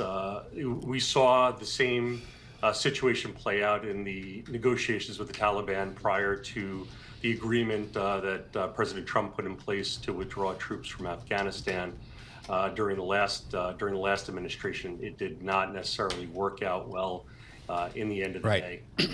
So, Anton, switching gears to tariffs, trade war, kind of where are we here on these discussions? Because the administration came in, both barrels blazing here as it relates to tariffs. Where are we in terms of implementation? Yeah, we're up in the air. Well, it's the best way to describe it, right? Trying to pinpoint specifics at this point is trying to nail Jell-O to a wall right now. We know that there's going to be adjustments. There's posturing, there's announcements, there's some specifics that come out on some certain items because of the at Mercury Resources, because of the myriad of commodity sectors that we service, trying to keep track of what's going to be hit, what's not going to be hit, what the exceptions are, is exactly what I said right about the Jell-O on the wall. So we're in a wait and see situation at this point. I'll give you some examples. Over the past week, because of the potential tariffs on import aluminum, we saw trading companies rushing to try to move positions of physical aluminum into the U.S. to potentially beat out March 12th deadline on that, right? But the question is, which countries are going to be excluded at any particular time, and what is the criteria for being excluded and for getting trade preferences, right? Is it potentially, right? Who knows exactly? So, yeah, seeing a lot of movement. Thank you for the brief. Anton Posner, greatly appreciate it. It's just a jumble of foreign news. You see it on the screen here. There's a real activity here as people sort of, what would you say, Paul, bounce off the headlines? Yeah, exactly. And we've been here before, but there's some high stakes here geopolitically. The VIX not out to 16. We've gone from 1550 out to 1592. Quickly, the news in New York City. John Tucker. And the talks have concluded in Saudi Arabia between the U.S. and Russia to end the war in Ukraine. Ukraine not represented at that meeting, headed by Secretary of State Marco Rubio and the Russian foreign minister. Yesterday, Ukraine's President Volodymyr Zelensky reiterated that he won't recognize any agreement reached without his country. Ukraine is not participating. Ukraine knew nothing about it. Ukraine regards any negotiations on Ukraine without Ukraine as negotiations with no result. And we cannot acknowledge any arrangements about us that were made without us. And as we heard just a few minutes ago, Zelensky has canceled plans to visit Saudi Arabia on Wednesday. President Trump's push to rein in the federal government is leading to more high-profile clashes. According to the Washington Post, the acting head of the Social Security Administration resigned over the weekend. This after a dispute with Elon Musk's government efficiency team over its attempts to access sensitive government records. Another plane crash. A Delta Airlines plane flipped upside down upon landing in windy and freezing conditions in Toronto yesterday. All 80 people on board did survive. 15 were injured. Bruce Landsberg is a former vice chair of the National Transportation Safety Board. We will have a team going up there. The GO team is just in the process of getting organized now, and they'll go up there and they will participate with TSB in going through the wreckage and gathering information, and then we'll provide our expertise and we'll share knowledge. In the meantime, the Trump administration has begun firing several hundred Federal Aviation Administration employees. Probationary workers were targeted. Global news, 24 hours a day and whenever you want it with Bloomberg News Now. I'm John Tucker, and this is Bloomberg. Tom and Paul. John Tucker, thanks so much. Appreciate that this morning. Looking at the dollars, the global litmus paper, DXY, at 107, a little bit of fragility, but nevertheless a bid to the dollar this morning. Euro flat, euro decidedly not weaker, which, I think is part of this news flow. 104.49. We need to say thank you particularly to our Budapest News Bureau for driving forward our coverage of these bilateral discussions between the United States and Russia. Good morning.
You're listening to Bloomberg Surveillance with Tom Keene and Paul Sweeney on Bloomberg Radio. Oh, with the news flow, folks, this is way too short a visit. I got 8 ways to go here. I could do an audible and talk about the first time Matt Winkler was in Budapest setting up our news bureau there. I could talk about, well, his recent essay here on inflation and the what-ifs of a 5% 10-year. Or I could talk about Michael McDonough's Bacon, Egg, and Cheese Index. I go in, Matt Winkler, you and Tom Secunde have on the Bloomberg terminal the BLS Bacon and Cheese Index, which is a moonshot. Are we going to a 5% 10-year? Tom, it's always great to be with you. Thank you for that introduction. Truth be told, my colleague and yours, Shin Pei, who does all the numbers crunching for us, really did some serious Bloomberg terminal investigation here. And what it does show, in fact, is that for the first time, actually since President Trump and Melania disclosed that they had COVID-19 back in October 2020, that the bond market is signaling higher inflation 2 years out. A lot of people agree with that, and you've got a brilliant part. I know you didn't do it. It's all Shin Pei. It's the University of Michigan index. Would you say, with all your Fed work, that this is an unanchored inflation rate? It sure looks that way. Now, that's understandable, given what we've just witnessed in the past 25 days. I mean, it's been nothing but chaos, and I don't need to tell you, the Treasury market certainly prefers something more orderly and certain than what we've been witnessing. The world's been turned upside down in the past 25 days, not to mention the U.S. government. So, I mean, a lot of folks, when they think about some of the economic policy from the second Trump administration, whether it be tariffs or whether it be change in immigration laws, cite the potential for inflation to come from those actions in and of themselves. Is that what the market's kind of showing you? Well, it's there. Let's put it this way. It's there. And the uncertainty, the chaos is there. And that's not going to go away. And that's part of, if you like, the Trump modus operandi. It's one word, chaos, and it just continues. And so you can expect the Treasury market, particularly at this moment, to be filled with all kinds of doubts about what comes next. Well, one person's chaos is another person's animal spirits, economic deregulation, pro-business policies.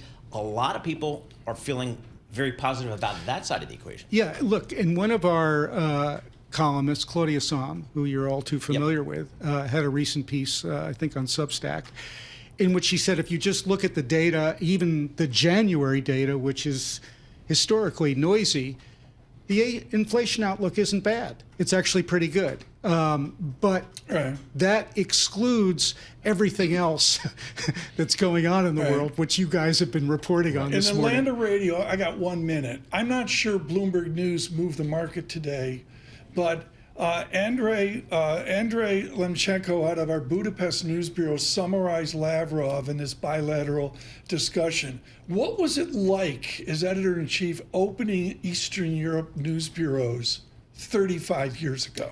Well, to borrow, if you like, the mantra of my successor and your boss, John Micklethwaite, it was the most exciting time, I think, to be alive as a journalist, because we were chronicling capitalism. And Bloomberg was the chronicle of capitalism in its infancy. And that's what we were doing in Budapest, because the Cold War, as it were, ended.